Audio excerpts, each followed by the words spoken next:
English লিটারেচারের new classical পিরিয়ডে তোমাদের সবাইকে স্বাগতম। গত ক্লাসে আমরা ১৬৪৯ থেকে ১৬৬০ এই পিরিয়ডটা মানে কমনওয়েলথ পিরিয়ডটা আমরা পড়ে শেষ করছিলাম।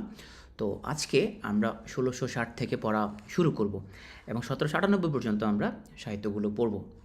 এই নিউ ক্লাসিক্যাল শব্দটার মানে আসলে নিউ মানে তো হচ্ছে নতুন, তার মানে নতুন কোনো ক্লাসিক্যাল। তো নতুন ক্লাসিক্যাল আবার মানে আবার কি? তার মানে নিশ্চয়ই পুরাতন একটা ক্লাসিক আছে, পুরাতন সে ক্লাসিকটাকে নতুন করে যে আবিষ্কার করা হইলো এটা হচ্ছে নিউ ক্লাসিক্যাল। তাহলে পুরাতন ক্লাসিক এটা আবার কী ছিল? পুরাতন ক্লাসিকটা ছিল প্রাচীন রোমান এবং গ্রিক যে সাহিত্য, সেটা ছিল ক্লাসিক্যাল লিটারেচার। তাহলে এই যে রোমান এবং গ্রিক যে সাহিত্য, এটাকে নতুন করে যে আবিষ্কার করা, এটা হচ্ছে নিউ ক্লাসিক্যাল সাহিত্য।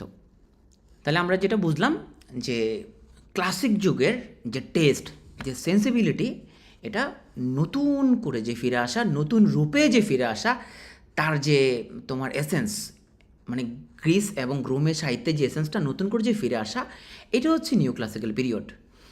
তো রেনেসা পিরিয়ড আমরা যেটা দেখছিলাম, ম্যানেস লার্জার দ্যান লাইফ। হ্যাঁ, আমরা রেনেসা পিরিয়ডের সময় দেখছিলাম যে কবিরা তোমার হচ্ছে যে সে সূর্যকে বলতেছে, এই সূর্য তুই বেশি কথাবার্তা বলিস না, হ্যাঁ তুই আমাদের প্রেম করতে বাধা দিচ্ছিস কেন?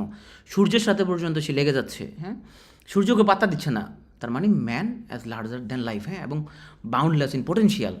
কিন্তু নিউ ক্লাসিক্যাল যুগের সাহিত্যিকরা বললো যে ভাই তুমি সূর্যকে এভাবে বললে তো হবে না, এভাবে তুমি সূর্যকে আসলে সূর্যের সাথে লাগতে তুমি পারবা না, তোমার পাওয়ারটা খুবই লিমিটেড, তুমি ফ্লড, তুমি আনলিমিটেড পাওয়ার তোমার নাই, বেডরুমকে মহাবিশ্ব বানাই ফেলছো। এটা কিন্তু দিগন্ত যেটা করে, তো এটা কিন্তু তোমার কিন্তু অনেক ফ্ল আছে। তুমি যেরকম নিজেকে অনেক বেশি শক্তিশালী ভাবো, তুমি আসলে এরকম শক্তিশালী না। তোমাকে তুমি কী হইতে হবে? তুমি আবেগ দ্বারা পরিচালিত হইলে হবে না, তোমাকে পরিচালিত হইতে হবে বিবেক দ্বারা। তাহলে এই যে বিবেক দ্বারা পরিচালিত হওয়ার যে ব্যাপারটা, এটা হচ্ছে নিউ ক্লাসিক্যাল পিরিয়ড। তোমরা দেখছো উইলিয়াম শেক্সপিয়ার, সে কিন্তু তোমার unity of time, unity of place, এগুলো কোনো কিছু মানে নাই। তারা তাদের নাটকে একবার তোমার আসমানে চলে যেত, আবার তোমার হচ্ছে যে নরকে চলে যেত, স্বর্গে চলে যাচ্ছে, পাতালে চলে যাচ্ছে। হ্যাঁ, মানে পৃথিবীর মধ্যে তোমার পৃথিবী থেকে স্বর্গে নরক পাতাল সব জায়গায় চলে যাচ্ছে। কিন্তু নিউ ক্লাসিক্যাল যুগের লোকজন বললো যে না, তোমাকে যুক্তির মধ্যে থাকতে হবে, এসব আবেগ হবে না, তোমাকে বিবেক দিয়া কাজ করতে হবে। সেই জন্য আমরা বলতে পারি নিউ ক্লাসিক্যাল যুগের যে সাহিত্য, এটা মানুষকে একটা লিমিটেড বিইংয়ে হিসাবে দেখে এবং লিমিটেড পাওয়ার হিসেবে মানুষকে এখানের মধ্যে দেখে। এবং এই যুগে বিশেষ করে প্রচুর স্যাটায়ার, যে স্যাটায়ারগুলোতে মানুষের যে প্রাইড, মানুষের যে গর্ব, এটাকে আঘাত করা হয়েছে এবং মানুষকে বলা হয়েছে যে তোমার যা লিমিটেড পাওয়ার আছে এটার মধ্যে তুমি সন্তুষ্ট থাকো। সুতরাং man in new classical literature remains a being of limited means and power.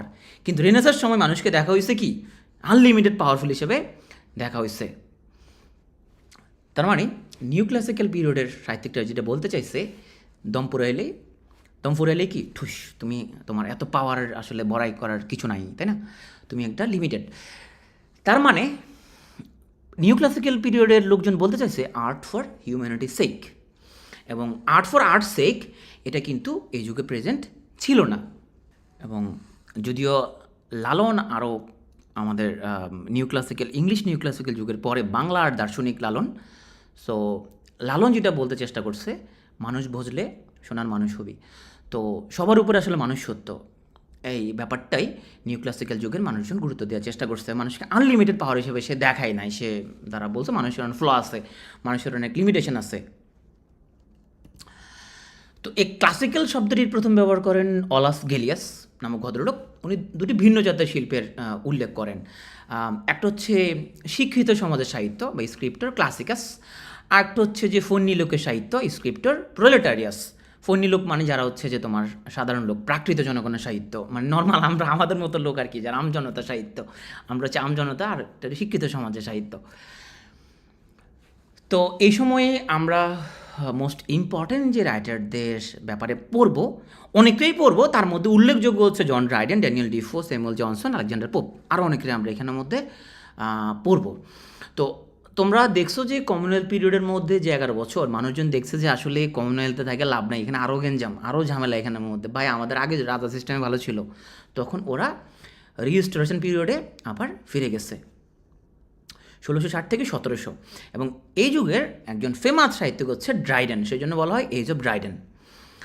আর 1700 থেকে 1745 এই যুগের রাইটার যারা, তারা রোমান সম্রাট অগাস্টাসের মতো তখন যারা সাহিত্য রচনা করতো তাদের রূপটা ফলো করতো বলে এটা বলা হয় দ্য অগাস্টানিস। অগাস্টাস নিজে কিন্তু সাহিত্যিক না, সে আরও 2000 বছর আগে সে ছিল একজন সম্রাট। এবং এই সময়ে আলেকজান্ডার পোপ জন্মান, এবং আলেকজান্ডার পোপের নাম অনুসারে এই যুগটাকে বলা হয় এজ অফ পোপ। 1745 থেকে 1798 এই যুগটা, এখানে মানুষের যে সেন্সটা, এটাকে খুব গুরুত্ব দেওয়া হয়, এবং এই যুগটাকে বলা হয় এজ অফ সেন্সিবিলিটি। এবং এই যুগের একজন উল্লেখযোগ্য রাইটার হচ্ছে জনসন, এবং আমাদের সেই জনসনের নাম অনুসারে, স্যামুয়েল জনসনের নাম অনুসারে এই যুগটাকে বলা হয় এজ অফ জনসন। তাহলে প্রথমে আমরা চলে যাই দ্য রেজিস্ট্রেশন পিরিয়ডে, 1660 থেকে 1700 এই পিরিয়ডে আমরা যাব। তাহলে আমরা এখন দেখতে পাবো রাজা চার্লস। মানুষজন চিন্তা করলো, না রে ভাই, আমরা এইসব কমনওয়েলথ দরকার নাই, আমার রাজা আমাদের জন্য ভালো। সো কিং চার্লস টু উনি 1660 সালে সিংহাসনে আরোহণ করলেন। তো আমাদের এই নিউ ক্লাসিক্যাল যুগের এই সময়ে আমরা একটা উল্লেখযোগ্য জিনিস দেখতে পাবো, সেটা হচ্ছে কমনওয়েলথ পিরিয়ড নিয়ে সমস্যা হয়েছে কি। কমনওয়েলথ পিরিয়ডের লোকজন বলতেছে কোনো ডান্সিং হবে না, কোনো ড্রিঙ্কিং হবে না, গ্যামলিং হবে না, প্লেয়িং কার্ডস হবে না। তো ভাই বাচ্চা থাকে কী লাভ যদি এগুলো কোনো কিছু করা যাবে না, হ্যাঁ। এবং তারা বললো যে chief duty of man is two glorify god, হ্যাঁ। কমনওয়েলথ যুগের কমনওয়েলথওয়ালারা বললো যে মানুষের মূল কাজ হচ্ছে যে গডকে গ্লোরিফাই করা। এবং তোমার তখন পিউরিটানরা তারা খুবই শক্তিশালী হয়ে গেল। পিউরিটানরা মানে ওরা হচ্ছে পিওর করে ফেলবে সমাজকে, সুতরাং কোনো এখানের মধ্যে তোমার অ্যাডাল্টারি হচ্ছে একটা সিন এবং ক্রাইম, এটা ডেফিনেটলি সবসময়ের জন্য ক্রাইম। এবং এখানে তোমার হচ্ছে যে তোমার তখন ব্যভিচারটা অনেক বেশি ছিল, তো পিউরিটানরা করলো না, এটা করা যাবে না, এবং কোর্টের মধ্যে এটা পানিশমেন্ট তাকে দেওয়া হবে। এবং the Bible was literal word of God, এবং বাইবেলটা গড লিখছে, এবং গড এখানের মধ্যে যে সব কথা বলে দিচ্ছে। সুতরাং বাইবেল থেকে যদি কোনো মতে ডেভিয়েট যদি হয় তাহলে কিন্তু ঘটনা খারাপ হয়ে যাবে। এবং কোনো ডান্সিং, তারপর শোয়িং এনি স্কিন, হ্যাঁ, এখানে চেহারাটা দেখানো যাবে না কিন্তু, খবরদার, পর্দা বসিদের মধ্যে থাকতে হবে, হ্যাঁ, হিজাব নিকাব করতে হবে রেগুলার। প্লেয়িং কার্ডস এগুলো করা যাবে না। তারপরে তোমার হচ্ছে যে ওয়ারিং অস্টেন্টেশাস ক্লথিং, জাঁকজমকপূর্ণ কাপড় চোপড় পরা যাবে না সবসময়, এবং এগুলো হলো সিন, এবং এগুলোর জন্য শাস্তি দেওয়া হবে। তাহলে কমনওয়েলথ যুগের লোকজন এগুলো চালু করলো, পিউরিটান সোসাইটি যারা। তো তার ফলে মানুষজন চিন্তা করলো, না রে ভাই, আমাদের লাইফ তো অস্থির হয়ে যেতেছে, বাজে থাকে কী লাভ। তাইলে ওরা কয়, না ভাই, আমরা কমনওয়েলথ আমাদের লাগবে না, আমাদের রাজার শাসনে আমরা আমোদ ফুর্তি করতাম, মটরত খাইতাম, আমরা ওইটা ভালো, আমরা সেই যুগে তাহলে ফিরে যাব। এখন এই পিউরিটানরা যা শুরু করছে, তো পিউরিটানদেরকে আমরা দেখব ব্যঙ্গ করে স্যামুয়েল বাটলার, নিউ ক্লাসিক্যাল যুগের রাইটার, উনি একটা উপন্যাস লিখলেন যার নাম হচ্ছে হুডিব্রাস। তো এই যে কাব্য, উপন্যাস না, হুডিব্রাস হলো একটা কাব্য। তো হুডিব্রাস কাব্যের মধ্যে উনি তোমার এখানে স্যাটায়ার করার ট্রাই করছেন এই যুগের পিউরিটান যারা, মানে যারা পিওর করে ফেলতে চেষ্টা করতো। তো এই গল্পের, মানে এই যে কাব্যের মধ্যে যে গল্পটা আছে, সে গল্পের নায়ক হচ্ছে একজন নাইট যার নাম ছিল স্যার হুডিব্রাস। তো গৃহযুদ্ধের সময় ক্ষিপ্ত মানুষেরা যখন একজনকে হত্যার আনন্দ উন্মত্ত, মানে তারা জানে না কী কারণে হত্যা করতেছে, আরে হত্যা করতেছে একজনকে। তো স্যার হুডিব্রাস এবং তার একজন শিষ্য রালফো, ওরা হাঁটে যাচ্ছিল। তো তাদের উদ্দেশ্য ছিল সকলকে পিউরিটান করে তোলা, অর্থাৎ সুখ, স্বাচ্ছন্দ্য, আনন্দ, উচ্ছ্বাস, হ্যাঁ, এইসব ছোঁয়াচে রোগের হাত থেকে মানুষকে মুক্ত করা। কোনো রকম এইসব আমোদ প্রমোদ ফুর্তি এগুলা করা যাবে না। এবং এগুলো করতে গিয়েই নিজেদের মধ্যে তর্কাতর্কি, বাকবিতণ্ডা, কলহ এবং আক্রমণ এমন ভীষণ দৃষ্টিকটুভাবে তীব্র হয়ে উঠেছিল যে তাতে তারা নিজেরাই লোকের চোখে হাসির খোরাক উঠেছিল, যে কী কারণে এই তর্কাতর্কি ইত্যাদি। এবং এখানে পিউরিটানদের দুটো শাখা ছিল, একটা ছিল প্রেসবিটেরিয়ান, একটা ছিল স্বতন্ত্র। তো এরা দুই গ্রুপ প্রচণ্ড তোমার হচ্ছে যে নীতিবাগীশ, কিন্তু তারা এই নীতির পরাকাষ্ঠা দেখাতে গিয়ে নিজেদের ভণ্ডামি, কপটতা, ধূর্ততা, লোভ এবং নীতিহীনতা এগুলো তারা প্রকাশ করে ফেলছে। ওরা মানুষকে বলে যে তুমি কোনো রকমের প্রেম প্রীতি করা যাবে না, কিন্তু বিধবার প্রেমে পড়তে তাদের কোনো দেরি হয় না, হ্যাঁ। এবং তারা বললে যে জ্যোতিষী মতিষী এগুলো ভণ্ড, আবার নিজেরা কিন্তু জ্যোতিষীর পরামর্শ ওরা মানে। অর্থাৎ পিউরিটান যারা, ওরা ছিল পবিত্রতার মুখোশধারী শয়তান, এবং মুখে পবিত্রতার ভান করলেও ওদের কাজ হচ্ছে আসলে নোংরামি করা। বাটলার এই পিউরিটানদের প্রচণ্ড রকমের আক্রমণ করছে, তাদেরকে মুখোশ খুলে দিছে। এবং এই পিউরিটানদের, তাহলে আমরা হুডিব্রাস সম্পর্কে জানলাম, এটা একটা স্যাটারিক্যাল পোয়েম যেখানে পিউরিটানদের অ্যাটাক করা হয়েছে। এবং এই পিউরিটানরা যখন ধরা খাই গেল, তখন ওরা বললো যে আপনি এগুলো কেন করছেন? ভাই, আমরা তো ঘুমে থাকি, আমাদের হিসাব থাকে না, হ্যাঁ, আর এগুলো এডিট করা যায়, আপনারা যে আমাদের নিয়ে এগুলো বলতেছেন এগুলো এডিট করা যায়। তো এই পিউরিটানদেরকে নিয়েই আমাদের হুডিব্রাস দেখলাম নিউ ক্লাসিক্যাল যুগের সাহিত্যিক, সে একটা কাব্য লিখলো, স্যাটায়ার। এখন আমরা হুডিব্রাস শেষ করলাম। তো আমরা তাইলে জন বাটলার সে পিউরিটানদের বাটে অনেক আঘাত করছে হুডিব্রাস লিখে। আমরা এখন চলে আসবো একজন হুজুরের কাছে। হুজুরের নাম হলো জন বার্নিয়ান এবং হুজুর একটা বই লিখছে পিলগ্রিমস প্রোগ্রেস। এখন আমি কমেন্টে লিখে বলো পিলগ্রিমস অর্থ কী, পিলগ্রিম মানে কি? আমি তোমাদের ভোকাবুলারিতে পড়াছিলাম পিলগ্রিম। পিলগ্রিম মানে কি? পিলগ্রিম মানে কি কমেন্টে লিখে বলো। পিলগ্রিম শব্দটার মানে কি? তীর্থযাত্রী মানে হজে যাচ্ছে, গঙ্গা স্নানে যাচ্ছে, তাই না? সোজা কথা পবিত্র স্থানের উদ্দেশ্যে যারা যাত্রা করে পিলগ্রিমস। তাহলে ওই পিলগ্রিমদের তাদের যে যাত্রা এটা নিয়ে লিখছিল পিলগ্রিমস প্রোগ্রেস। এই বইটা এত গুরুত্বপূর্ণ খ্রিস্টানদের কাছে, এই বইটাকে ওরা বাইবেলের পরে স্থান দেয়। তার মানে তখনকার তোমার এই বইটা তোমার মানে আলোর পথে আসার জন্য এই বইটা খুবই তখন ওদের অনেক ভূমিকা রাখছে। এবং জন বানিয়ান একটা কথা লিখছে, তার মানে যেহেতু সে হুজুর, তার মানে সে মানুষকে আলোর পথে রাখছে, মানুষ যেহেতু খারাপ হয়ে যাচ্ছিলো। তো দেখো সে কী বলছে, in prayer it is better to have a heart without words than words without a heart. তোমার নামাজ কালাম পড়ার সময় মনে কি ভাই, নামাজ কালাম পড়ার সময় হচ্ছে ও জগতে সব ওর কাজ কাম সব মনে পড়ে যায়। হ্যাঁ, শুধু সূরা এখলাস আর সূরা নাস ছাড়া আর কোনো সূরা মনে পড়ে না। তারি কেমনে নামাজ পড়ে দৌড় মারবে? মানে হুজুরে শুধু সালাম ফিরাইতে দেরি, দৌড় মারতে আর দেরি নাই। কেন ভাই তুই একটু বস না, একটা নামাজ যে পড়তেছিস আল্লাহ পাক তো সামনে আছে, তাহলে আল্লাহ পাক সামনে বসে আছে, মানে হুজুরের সালাম ফিরাইতে দেরি নাই, তা মারবে ঘর, মানে দৌড় কারেক বলে রে ভাই। একটু আস্তে ধীরে নামাজটা পড়ো। তুমি তুমি তুমি কিছু দরকার নাই, তুমি যে সূরাটা পড়তেছো, এই সূরা ফাতিহা পড়তেছো, এটার একটু তর্জমাটা বাংলায় মনে মনে চিন্তা করো। এই আল্লাহ পাক আমাকে সহজ সরল পথ দেখান, এই তর্জমাটা তুমি অ্যাটলিস্ট বাংলায় চিন্তা করলে তো হয়, তাই না? কিন্তু আমরা হচ্ছে এমন তাড়াহুড়া, এমন মানে রেকর্ড করে ফেলতে হবে দ্রুত গতিতে নামাজ পড়ার জন্য। এই জন বানিয়ান তোমাদের উদ্দেশ্য করে লিখছে, in prayer it is better to have a heart without words than words without a heart.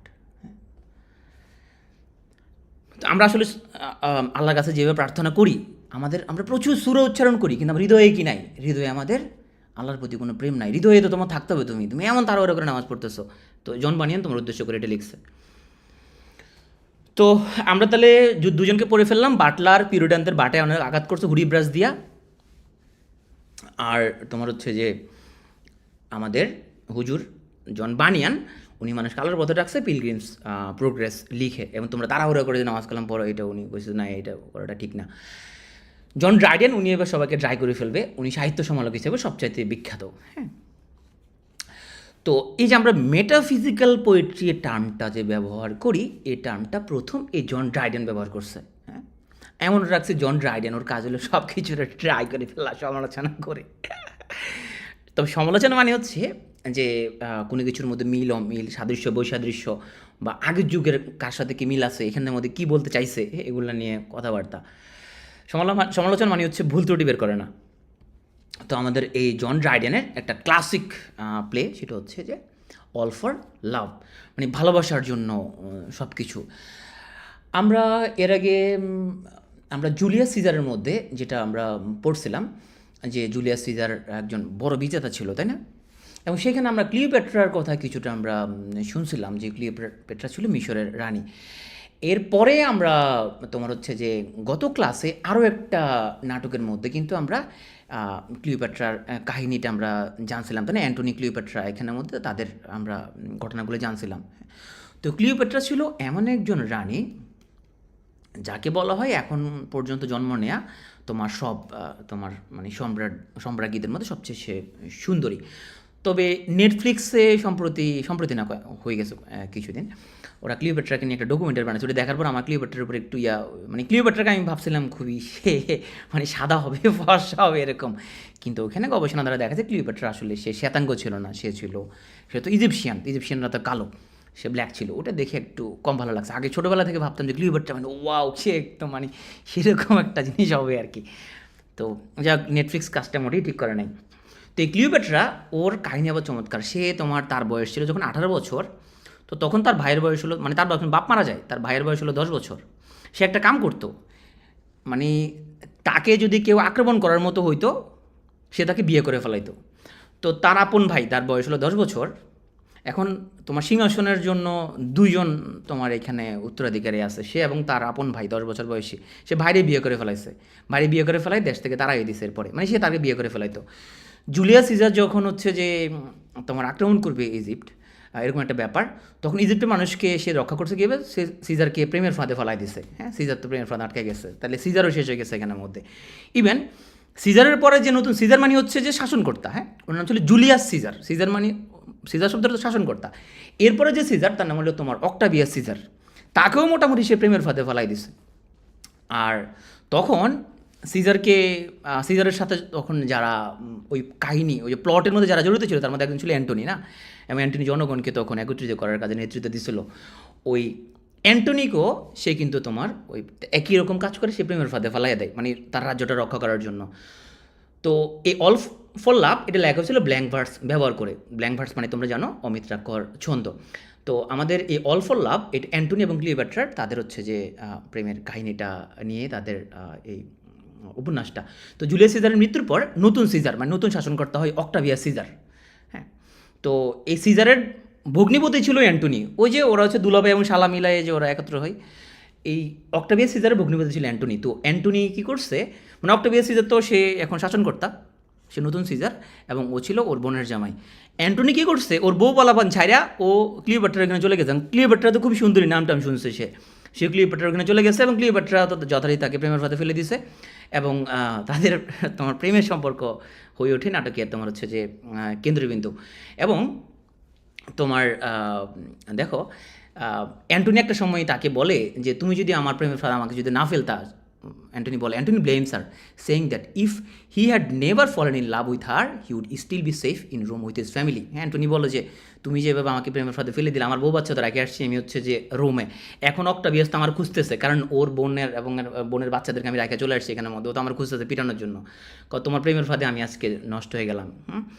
তো সে বলে কিন্তু ক্লিওপেট্রা তুমি তো অক্টাভিয়াস সিজারের লগে প্রেম করছিলা। হ্যাঁ, তখন ক্লিওপেট্রা তাকে বলে while Octavius may have had her body Antony holds her heart. তখন ক্লিওপেট্রা বলে যে আমি তার সাথেই করলো, আমার শরীর ছিল তার সাথে কিন্তু মনটা আমার তোমার কাছে পড়েছিল, লাইক দীপিকা পাড়ুকোনে। তো বোঝা যাচ্ছে দীপিকা পাড়ুকোনের মতো লোকজন আরও আগেও ছিল, তো মানে এটা খুব রেয়ার ইনসিডেন্ট না। তো যাই হোক, অ্যান্টনি কিন্তু শেষ পর্যন্ত অক্টাভিয়াস থেকে বাঁচতে পারে না। তুই আমার বোন আর বোনের বাচ্চাদের ফালাই গেছে, দাঁড়া তোরা মেরে ফেলাবো আমি।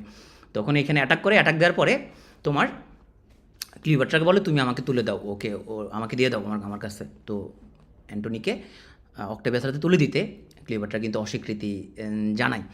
এবং তোমার হচ্ছে যে তার মানে ক্লিওপেট্রা যে ভালোবাসে অ্যান্টনিকে, তো ক্লিওপেট্রা একটা প্রমাণ দেখায়। ক্লিওপেট্রা প্রমাণটা দেখায় এরকম যে সে যে বলে she shows him a letter from Octavius. In the letter Octavius offers to spare Cleopatra's life if she will betray Antony. যে ক্লিওপেট্রা তখন অ্যান্টনিকে বলে দেখছো আমাকে কিন্তু অক্টাভিয়াস চিঠি দিচ্ছে, বলছে আমি যে তোমাকে তার হাতে তুলে দেই তাইলে আমার লাইফটা সেভ হয়ে যাবে, কিন্তু না, আমি তোমার সাথে মারা যেতে চাই, আমি তোমাকে অক্টাভিয়াসের হাতে তুলে দিব না। তো যাই হোক, তোমার ক্লিওপেট্রা অ্যান্টনিকে অক্টাভিয়াসের হাতে তুলে দিতে অস্বীকৃতি জানাই। কিন্তু তোমার এখন যখন ঘিরে ফেলে যখন অক্টাভিয়াসের লোকজন এসে, তো অ্যান্টনিকে বলা হয় যে তোমার প্রেমিকা ক্লিওপেট্রা তো ও তো মারা গেছে। হ্যাঁ, তখন এটা শোনার পর অ্যান্টনি তো খুবই মর্মাহত হয়ে যায় যে যার জন্য সে তার বউ বাচ্চা ফালাইয়া রোমে এখানে আসছিল, সে যদি মারা যায় তাহলে কী লাভ এই বেঁচে থেকে। তারপর সে তোমার একটা পিস্তল ঠেকায় তোমার গুলি করে দেয় নিজেকে, এবং সে নিজের জীবন তোমার হচ্ছে কেড়ে নেয়। এবং ক্লিওপেট্রা যখন শুনে যে অ্যান্টনি এখানের মধ্যে পিস্তল ঠেকায় সে আত্মহত্যা করে ফেলছে, তো ক্লিওপেট্রা যখন শুনে যে অ্যান্টনি এই কাজটা করছে, তখন সে আর কী করবে, সে তখন বিষ পানে তোমার আত্মহত্যা করে। এই দেখো তোমার ক্লিওপেট্রা হচ্ছে যে এখন বিষ খায়া ক্লিওপেট্রা আত্মহত্যা করছে অ্যান্টনির মৃত্যু সংবাদ শুনে। এবং এই যে এখানের মধ্যে পরে শেষ ওদের আসনের মধ্যে দেখো অ্যান্টনিকে তোমার এই যে ক্লিওপেট্রার আসনের উপর রাখা হয়েছে, এবং ক্লিওপেট্রা এখানের মধ্যে সে এখন মারা গেছে, এখন তার শেষকৃত্য অনুষ্ঠান হবে। তো জন ড্রাইডেনের এই অল ফর লাভ এটা হচ্ছে যে অ্যান্টনি ক্লিওপেট্রার যে প্রেম, সেই প্রেমের এটা হচ্ছে যে মানে কমপ্লিমেন্টারি ভার্সন। এর আগে আমরা অ্যান্টনি ক্লিওপেট্রার প্রেম সম্পর্কে আরও পড়ছিলাম, তাইলে আমাদের জন ড্রাইডেন এটাকে নতুন একটা এটাকে পরিমার্জিত করে উপস্থাপন করলেন আমাদের কাছে। জন ড্রাইডেনের ইম্পর্টেন্ট সাহিত্যকর্মের মধ্যে হচ্ছে দ্য ইন্ডিয়ান এম্পারার, অর্গজেব মানে আরঙ্গজেব, অ্যাবসালম অ্যান্ড একিটোফেল, এবং দ্য এসে অন ড্রামাটিক পোজি। এগুলো হচ্ছে জন ড্রাইডেনের বাকি সাহিত্যকর্ম। তাহলে এখানের মধ্যে তুমি সবচেয়ে ইম্পর্টেন্টলি মনে রাখবা যেটা অল ফর লাভ, এটা ওনার সবচেয়ে বিখ্যাত দেখো, একজন সাহিত্যিকের তোমার 2 থেকে 3টা সাহিত্যকর্ম থাকে খুবই বিখ্যাত, সেগুলো তুমি মনে রাখবা, বাকিগুলো নাইস টু নো, মনে থাকলে ভালো। হ্যাঁ, আমরা চলে আসবো এখন জন লকের কাছে। তো জন লকের নাম দেখলে ভয় পাওয়ার কিছু না, ও তোমাকে লক করবে না। আমরা দেখি সে কী করবে না, ও কিন্তু অনেক আমাদের লক করে, আমাদের জ্ঞানকে লক করে দিচ্ছে, কারণ সে বা যা লিখছে অনেক জ্ঞান করবো ব্যাপার। And essay concerning human understanding, two treatise on government, some thoughts concerning education. মানে বোঝা যাচ্ছে লোকটা অনেক উচ্চশিক্ষিত, আমাদের জ্ঞানকে লক করে দিছে। সে ছিল দার্শনিক, এবং মানে নাম দেখলে বোঝা যায় না, এগুলো অ্যাসেগুলো তো অনেক উচ্চমার্গীয়, মানে জ্ঞান গর্ব অ্যাসে। তো জন লক সে ছিল একজন দার্শনিক, এবং এগুলো হচ্ছে তার বিখ্যাত লেখাজোখা। জন লকের মোস্ট ইম্পর্টেন্ট যেটা যেটা আমরা মনে রাখবো সেটা হচ্ছে an as concerning human understanding. আমরা আমাদের রেজিস্ট্রেশন পিরিয়ড শেষ করে ফেললাম, একটু আমরা কুইক আমরা রিভিউ করে আসি। তো আমরা যেটা বলছিলাম, রেজিস্ট্রেশন পিরিয়ডের মধ্যে আমাদের যেটা হয়েছিল, এখানের মধ্যে চার্লস টু ক্ষমতায় আসলো। তারপর আমরা কমনওয়েলথ থেকে যে জিনিসটা শুরু হয়েছিল, পিরিয়ডানরা কিন্তু কমনওয়েলথের আগে থেকে শুরু করছে। হ্যাঁ, ওরা কমনওয়েলথের আগে থেকে ওদের পিওর করে ফেলার যে জিনিস, ডান্স করা, ড্রিঙ্ক করা, গ্যাম্বলিং, এগুলো কোনো কিছু করা যাবে না। তো এবং ওরা এগুলোকে ক্রাইম বলে ঘোষণা করছে।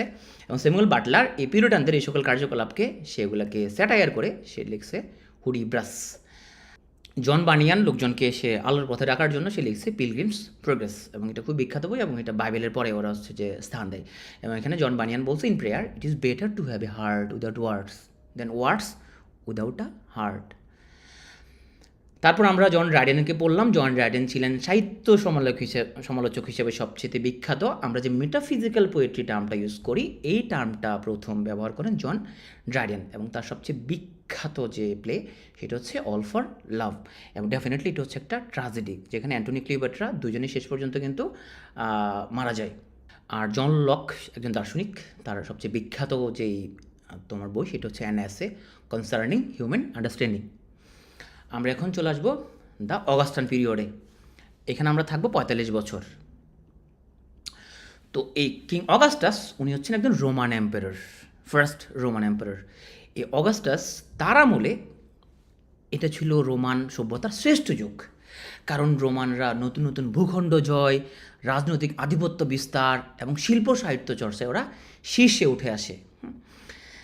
তো এই যে প্রাচীন রোমান যুগের মানে অগাস্টান পিরিয়ডের লেখক যারা, এই সময় রোমান সভ্যতা সেরা কবি ভার্জিল, ওভিড, ওরা জন্মাইছিল। তো ওদেরকে অনুসরণ করছিল বলে আমরা 1700 থেকে 1745 এই 45 বছরের ইতিহাসকে বলবো অগাস্টান যুগ।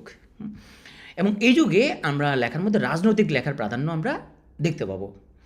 আলেকজান্ডার পোপ এই যুগের প্রতিনিধিত্ব করেন, এবং উনি এতটাই শক্তিশালী কবি ছিলেন, পণ্ডিতরা এই যুগের একটা নাম দিয়েছিলেন দ্য এজ অফ পোপ। আর অগাস্টান যুগকে আমরা ক্লাসিক্যাল যুগ বলেও আমরা গণ্য করতে পারবো। তবে এই যুগের অধিকাংশ লেখা হচ্ছে স্যাটায়ার। তাহলে আমরা এজ অফ পোপ, আমাদের সে কবি আলেকজান্ডার পোপের নামে। এই সময়ে তোমার ব্রিটেনে 7 ইয়ার ওয়ার, 7 বছর ব্যাপী একটা যুদ্ধ হয়, এবং যে যুদ্ধে ব্রিটেন ফ্রান্সের বিরুদ্ধে জয়লাভ করে। আমরা অগাস্টাসের আমলে অগাস্টান পিরিয়ডে আমরা ইংরেজি ভাষার প্রথম যে পত্রিকা, দৈনিক পত্রিকা, first daily English language newspaper the daily Courant, এটা প্রকাশিত হতে দেখো সালটা দেখো 1702। হ্যাঁ, ওয়েনেসডে মার্চ 11, 1702। তো আমরা এই যুগের আমাদের ইম্পর্টেন্ট রাইটারদেরকে পড়ে ফেলি। প্রথমে আমরা আসবো ড্যানিয়েল ডিফো। তো ড্যানিয়েল ডিফো, তার ফ্যামিলি ছিল একদমই পিউরিটান, এবং পিউরিটান মানে যথেষ্ট রকমের তোমার নীতি নৈতিকতার অনুসারী বোঝা যাচ্ছে। এবং তার বাপ ছিল লন্ডনের একজন কসাই, লন্ডন বুচার।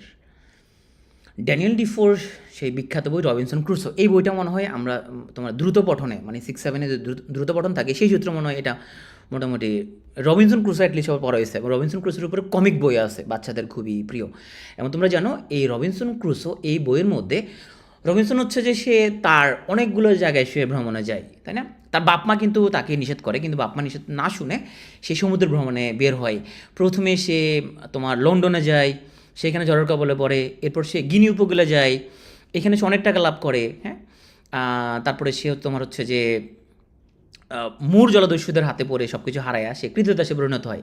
তো 2 বছর দাস হিসেবে থাকার পর সে কৌশলে পালিয়ে যায় ব্রাজিলে। এবং ব্রাজিলে যাওয়ার পরে এরপরে সেখান থেকে সে আবার সমুদ্র উপকূলে যাওয়ার জন্য একটা জাহাজে চড়ে, এবং দুঃখজনকভাবে এই জাহাজটা তোমার ক্ষতিগ্রস্ত হয় এবং সে একটা দ্বীপে বসবাস করতে যায় এবং সেই দ্বীপে বসবাস করতে গিয়ে কিন্তু সে অনেক ঘটনার সম্মুখীন হয়।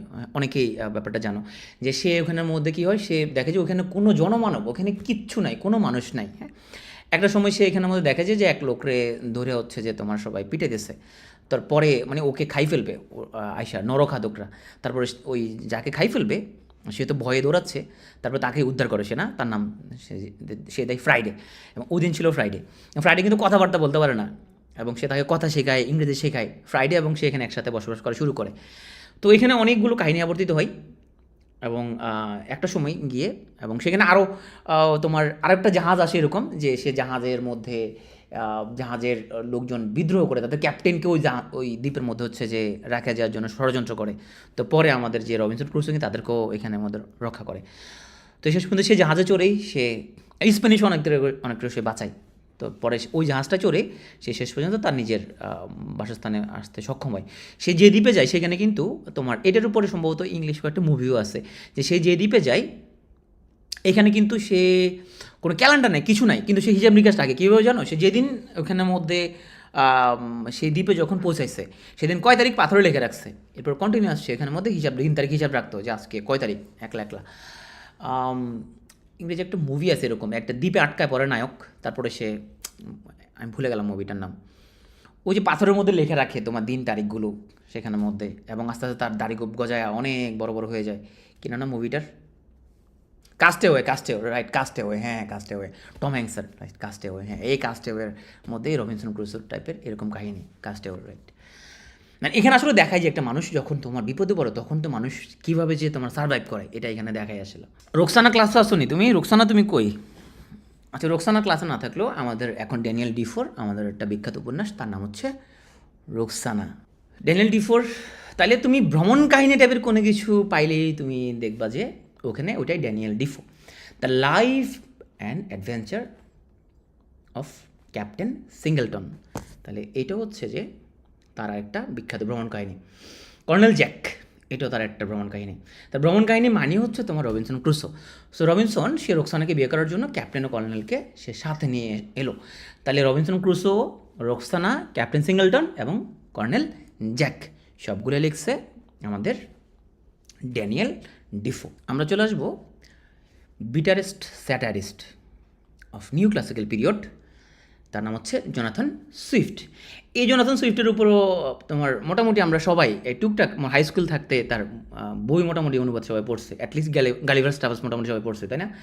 তাকে বলা হয় বিটারেস্ট স্যাটারিস্ট অফ 18th সেঞ্চুরি। তো তার সবচেয়ে বিখ্যাত যে বই সেটা হচ্ছে গালিভার ট্রাভেলস। তবে এটা একটা বই না, এটা 4টা পার্ট আছে, যেখানের মধ্যে তোমার প্রথম যে পার্ট সেখানে গালিভার সে যায় লিলিপুটদের দেশে যায়। দেখো সে লিলিপুটদের দেশে, লিলিপুটদের তো ওদের উচ্চতা হলো 6 ইঞ্চি মনে হয়, খুবই ছোটো ওরা, এই পুরোটালে গালিভার, এটা সে দেখো ক্ষুদ্র ক্ষুদ্র মানুষ। তো প্রথম পার্টটা ছিল voyage to Lilliput, second part হচ্ছে ভয়েস টু ব্রবডিংনাগ। ব্রবডিংনাগে গিয়ে দেখে যে সে হলো ছোটো আর ওরা হচ্ছে অনেক বড় বড়। পার্ট 3 হচ্ছে ভয়েস টু লাপুটা, এই লাপুটানদের দেশে সে যায়, ওরা বেশ শান্তশিষ্ট। এবং পার্ট 4-এ সে যায় ল্যান্ড অফ দ্য হুইনমস, এবং হুইনমসের মধ্যে যায় দেখে যে ঘোড়া হচ্ছে দেশ চালাচ্ছে আর মানুষ হচ্ছে যে ঘোড়ার কথা শুনতেছে, ঘোড়ারা খুবই জ্ঞানী।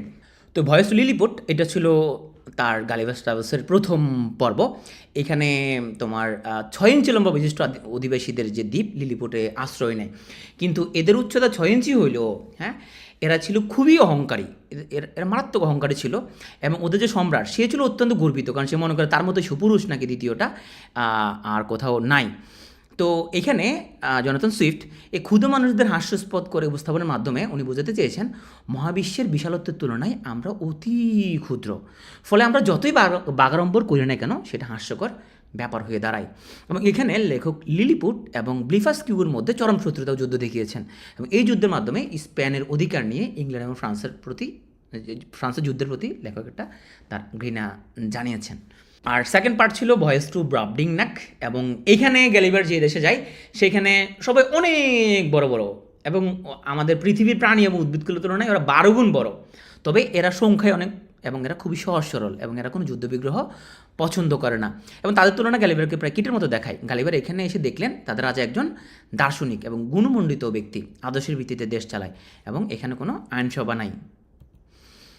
আর লাস্ট যে পার্টটা যেখানে হুনমুজদের দেশে যখন সে যায় সেখানের মধ্যে দেখো এরা হচ্ছে মানুষ আর হচ্ছে ঘোড়া থাকে সেখানের মধ্যে, খুবই জ্ঞানী এবং ঘোড়ারা দেশ চালায়। আর ইয়াহু যারা ওরা হচ্ছে মানুষের মতো এবং ওরা খুবই নোংরা, বর্বর, অসভ্য এবং তোমার হচ্ছে যে ওরা তোমার ওদের সমাজটা মিথ্যা, হিংসা এবং ঘৃণা থেকে মুক্ত, ঘোড়ারা যে দেশটা চালায়। এবং এখানের মধ্যে আমরা দেখতে পাবো যে গালিভার মানুষের প্রতি এক ধরনের বিদ্বেষ তোমার হচ্ছে যে পোষণ করে। তো এই 4টা পার্ট নিয়ে হচ্ছে জোনাথন সুইফটের গালিভার্স ট্রাভেলস। আর গালিভার্স ট্রাভেলস এই বইটা বাংলায় অনুবাদ করেন আবুল মনসুর আহমেদ, বাংলায় নাম দেন গালিভারের সফরনামা। তবে বাজারে তুমি গালিভার্স ট্রাভেলসের অনেক রকমের অনুবাদ পাবা, বিশ্ব সাহিত্য কেন্দ্র নিজেরও অনুবাদ বের করছে, বাজারে অনেক রকম অনুবাদ পাওয়া যায়। খুব ইন্টারেস্টিং একটা বই। আমরা ছোটোবেলা যখন প্রথম পড়ি তখন ভাবছিলাম এটা সত্য ঘটনা, ভাবছিলাম এগুলো মানে সত্য, মানে এরকম মানে সত্যি সত্যি গেছিলো, মানে যেভাবে সে উপস্থাপন করছে আমরা ভাবছিলাম সত্যি সত্যি এরকম কোনো দেশ আছে। আমি মনে তখন ক্লাস 6 বা 7 পড়ি যখন প্রথম গালিভার্স ট্রাভেল যখন পড়ি। জোনাথন সুইফটের আরেকটা বিখ্যাত স্যাটায়ার, এটা হচ্ছে a tale of a tub এবং modest proposal and other prose, এটাও জোনাথন সুইফটের, এটাও আরেকটা বিখ্যাত satire. Drapier's letters, the battle of the books. So আমরা জোনাথন সুইফটের উপরে যেগুলো মনে রাখতে পারবো সেটা হচ্ছে গালিভার তার প্রপোজাল লেটার বইয়ের মাঝে লুকিয়ে রাখলো, তাহলে গালিভার্স ট্রাভেলস, আ মডেস্ট প্রপোজাল, ড্রেপিয়ার্স লেটার্স এবং the battle of the book. তবে তুমি এখানের মধ্যে সবচেয়ে উল্লেখযোগ্য হচ্ছে গালিভার্স ট্রাভেলস, এটা অবশ্যই তুমি মনে রাখার চেষ্টা করতে হবে, কারণ গালিভার্স ট্রাভেলস এটা বলা জোনাথন সুইফট মানে একটার পরিপূরক, মানে জোনাথন সুইফট বললেই তোমার মনের মধ্যে গালিভার্স ট্রাভেলস শব্দটা চলে আসবে, আর গালিভার্স ট্রাভেলস বললেই জোনাথন সুইফট চলে আসবে। এখন পরিপূর্ণ একটা বই ওনার মানে অনেক চিরস্মরণীয় হয়ে যাওয়ার জন্য যথেষ্ট। আমরা চলে আসবো উইলিয়াম কনগ্রিভের কাছে। তো কনগ্রিভ ভাই উনি সুইফটের বন্ধু যেহেতু তোমার সেও নিশ্চয়ই এরকম মজা টজা করবে যথেষ্ট রকমের। দেখি সে কী করছে। জোনাথন সুইফটের বন্ধু উইলিয়াম কনগ্রিভ সে একটা বই লিখছে the way of the world. তো এই নাটকটা হচ্ছে কমেডি অফ ম্যানার্স টাইপের। হ্যাঁ, তার দোস্ত যেরকম স্যাটার করতো সে এরকম একটু কমেডি করার চেষ্টা করছে আর কি সে। তো কমেডি অফ ম্যানার্স মানে হচ্ছে যে আমরা মানুষের যে অ্যাকশান, বিহেভিয়ার, ফ্যাশন, হ্যাঁ, এই যে স্টাইলটা যখন আমরা কোনো কিছু খুব স্যাটায়ারিক্যাল ভঙ্গিতে যখন আমরা উপস্থাপনা করি, হ্যাঁ, যেমন কিছু মানুষ আছে তোমার হচ্ছে ধরো যারা খুবই মানে শিক্ষা দীক্ষার খুবই বড়াই করে, যারা তারা মনে করে তারা খুবই শিক্ষিত আর সমাজের সবাই হচ্ছে অশিক্ষিত মূর্খ, হ্যাঁ, এবং সে অনেক কিছু জানে, সে একটা বিশিষ্ট পাবলিক হয়ে গেছে। তো হুমায়ুন আহমেদ এই ধরনের লোকরে কটাক্ষ করে তোমার হচ্ছে যে তার একটা তোমার সে ফারুক আহমেদকে দিয়ে সে ডায়লগটা দেওয়ায়, হ্যাঁ, আপনারা দেখলেই বোঝা যায় আপনি উচ্চশিক্ষিত। হ্যাঁ, তো আমি বেশিরভাগ সময় কারোর সাথে কথাবার্তা বলার সময় কেউ যখন দেখি বেশি একটা পাট মারতেছে, আমি বলি যে আপনাকে দেখলেই তো বুঝে যায় আপনি উচ্চশিক্ষিত। তো হ্যাঁ, আপনাকে দেখেই আমি বুঝতে পারছি। তো অনেক সময় তারা বুঝতে পারে না তাকে যে কটাক্ষ করা হয়েছে। তো যাই হোক, আমাদের অনেকটা দেখলে বোঝা যায় যে তাই না। ওকে, তো আমাদের এই রেজিস্ট্রেশন পিরিয়ডে আমরা হচ্ছে যে যেটা এই স্টাইলটা যেটা ছিল, এই কমেডি করার যে স্টাইলটা, এই স্টাইলটা কিন্তু তোমার মূলত রেজিস্ট্রেশন পিরিয়ডে খুবই বিখ্যাত হয়ে যায়। হ্যাঁ, খুবই বিখ্যাত হয়ে যায়। পরবর্তীতে তোমার এটা আমাদের এই উইলিয়াম কনগ্রিভের ওয়ে অফ দ্য ওয়ার্ল্ড এই নাটকের মধ্যে দিয়ে এটা খুবই জনপ্রিয়তা লাভ করে। এই যে কথাবার্তার মাধ্যমে, হ্যাঁ, হাস্যরসিকতার মাধ্যমে যেটা উপস্থাপন করা, এটা কমেডি অফ ম্যানার্স। মোশাররফ করিমও মাঝে মধ্যে এই কমেডি অফ ম্যানার্স এই ধরনের বিষয়গুলো ফলো করে। তাহলে আমরা উইলিয়াম কনগ্রিভের তার হচ্ছে যে সবচেয়ে বিখ্যাত হচ্ছে the way of the world. বাকিগুলো আমরা একটু দেখি। তো ওল্ড ব্যাচেলার, আচ্ছা, বুড়া ব্যাচেলার, ডাবল ডিলার, আচ্ছা, দ্য মর্নিং ব্রাইড, কনে কান্না করতেছে, বাহ, আর লাভ ফর লাভ, এই ব্যক্তিকে দেখে আমাদের কেন যে সুন্দর লাগতেছে, সে মনে হয় বিয়ে সাথে মনে করে নাই, মানে বিবাহ বিরোধী লোক ছিল মনে হয়। তো আসলে তাই উইলিয়াম কনগ্রিভ সে ছিল চিরকুমার সংঘের একজন সদস্য এবং সে সব তোমার হচ্ছে যে বিয়ে শাদী করা এগুলা সে খুবই অপছন্দ করতো। তো আমি এখানে যা ছবি রাখছি চিরকুমার সংঘের বাংলাদেশে যিনি আইকন উনি হচ্ছেন মার্জুক রাসেল। আমি মার্জুক রাসেলের তার কবিতা, তার গান খুবই পছন্দ করি। তো আনফর্চুনেটলি আমরা অনেকে মার্জুক রাসেলের তার নাটকের অশ্লীল কমেন্টের কথা তাকে বলি, কিন্তু উনি অনেক সুন্দর সুন্দর গান লিখছে এবং মার্জুক রাসেলের অনেক গান কিন্তু জেমস গাইছে, তাই না? জেমসের অনেক বিখ্যাত গান কিন্তু মার্জুক রাসেলের লেখা, তারপর আসিফের অনেক গান কিন্তু মার্জুক রাসেলের লেখা, তারপরে আরও অনেক বিখ্যাত গান আছে তার প্রচুর। আসি আমরা একটু আলেকজান্ডার পোপের কাছে চলে আসবো। বলতো আমরা এই যে আসলাম অগাস্টাস পিরিয়ডে, এই সময় কার নামে নামকরণ করছি আমরা? সবচেয়ে বড় রাইটারকে? তোমরা আমার সাথে আসো কিনা আমি একটু যাচাই করতে চাই, বলো। অগাস্টাস পিরিয়ডে সবচেয়ে বড় রাইটার কে? পোপ। আমার সাথে আসো কিনা সে দেখতেছি। পোপ, এই আলেকজান্ডার পোপ, যাকে বলা হয় মক হিরোইক পোয়েট। মক মানে কি? মক মানে কাউকে মক করাটা, তাই না? কপি টাইপ আর কি, মক করা কাউকে। তো হিরোইক মানে কি? হিরোইক কুপলেটের মাধ্যমে তোমার হচ্ছে যে এপিক লেখা হইতো। হিরোইক মানে কি? মানে বীরত্ব গাথা। আমরা জানি যে মহাকাব্য হওয়ার জন্য, এপিক হওয়ার জন্য কী লাগে? বীর রস লাগবে না? এখানে বীরের কাহিনী হচ্ছে এখানের মধ্যে বর্ণনা করা হয়। তো এই হিরোইক এবং বীরের কাহিনী তুমি বর্ণনা করার জন্য আমরা সেখানে হিরোইক কুপলেট, অন্তমিলযুক্ত আমরা হচ্ছে যে লাইন ব্যবহার করি। আলেকজান্ডার পোপ উনি এই হিরোইক কুপলেটটা ফলো করে উনি এপিক লিখছে, এই জন্য অনেকে বলা হয় মক হিরোইক পোয়েট। তাহলে হিরোইক কুপলেট মানে কি? দেখো, এই ক্লেমের সাথে নেমের মিল আসতে না, ক্লেমের সাথে নেম মিল আছে। তার মানে বীরের যে বীরত্ব গাথা আমরা যখন বর্ণনা করব এই হিরোইক কুপলেটের মাধ্যমে, এরকম পরস্পর অন্তমিলযুক্ত লাইনের মাধ্যমে, ওটাকে বলা হয় হিরোইক কুপলেট। তবে এই হিরোইক কুপলেটগুলো যখন আবৃত্তি করা হবে তখন এখানে 2 আইএমবি পেন্টামিটার থাকবে। তার মানে এখানে 2 জায়গায় স্ট্রেস দেওয়া হবে, 2 জায়গায় আনস্ট্রেস থাকবে। এটাই হিরোইক কুপলেট। এই হিরোইক কুপলেট আমাদের এই আলেকজান্ডার পোপ তার রেপ অব দ্য লক এই এপিকের মধ্যে ফলো করছে, এই জন্য ওনাকে বলা হয় মক হিরোইক পোয়েট। এটা একটা মক এপিক। হ্যাঁ, তো মক এপিক তার মানে আমাদের এপিকের মধ্যে কী থাকে? এপিকের মধ্যে একজন বীরের বীরত্ব গাথা, কিন্তু রেপ অফ দ্য লকের মধ্যে কোনো বীরের বীরত্ব গাথা নাই। তো এই কাব্যের শুরুতে দেখা যায় আমাদের কাব্যের রূপসী নায়িকা বেলিন্ডা, সে ঘুম যাইতেছিল। তো সে ছিল অপরূপ রূপসী, তার রূপের ছটায় সূর্যের আলো ম্লান হয়ে যাবে। হ্যাঁ, তখন অন্ধকারের মধ্যে ভাত খাওয়া যাবে তার রূপের আলোয়। হ্যাঁ, তো সে বসে থাকলে ওখানে অন্ধকার থাকলেও তার রূপের আলোয় দেখবা এলাকাটা আলোকিত হয়ে যাবে। তো তার এই রূপের রূপটা আরও বাড়াইছে তার 2টা মোহনীয় বেনি। সে তার নিজের রূপে এতই মুগ্ধ, সে কোনো পুরুষের প্রেমকে সে হচ্ছে যে পাত্তা দেয় না। এখন বেলিন্দার যৌবন রক্ষার দায়িত্ব নিয়েছে তার প্রধান দেহরক্ষী আরিয়েল এবং তার দলের বায়বীয় পরীরা।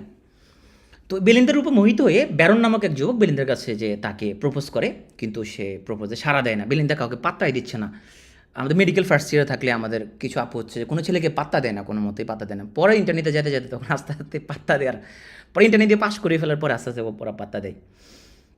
তো এই সামান্য ঘটনাকে কেন্দ্র করে, আচ্ছা আমি তোমাদের বলি না, আবার ভাই আবার অনেকে মাইন্ড করো যে ভাই আপনি আমাকে বলছেন কিনা, না তোমাদের বলি না ভাই, অন্যদেরকে বলছি আমি, অন্য যারা পাত্তা, তুমি তো পাত্তা দিতে ছেলেদেরকে না, অনেক আপু আছে এরকম খুবই সুন্দরী, মেডিকেলে ফার্স্ট ইয়ার থাকলে কোনো ছেলেকে কোনো পাত্তা দেয় না, পরে আস্তে আস্তে পরের দিকে অবস্থা চেঞ্জ হয়ে যায় আর কি। ওদেরকে বলছি আমি, তোমারে বলি নাই। তো এই সামান্য ঘটনাকে কেন্দ্র করে 2টি পরিবারের মধ্যে দীর্ঘ কলহ দেখা দেয়। হ্যাঁ, বেলিন্দা হচ্ছে যে সে খুবই তোমার হচ্ছে যে ক্রোধান্বিত হয়ে পড়ে।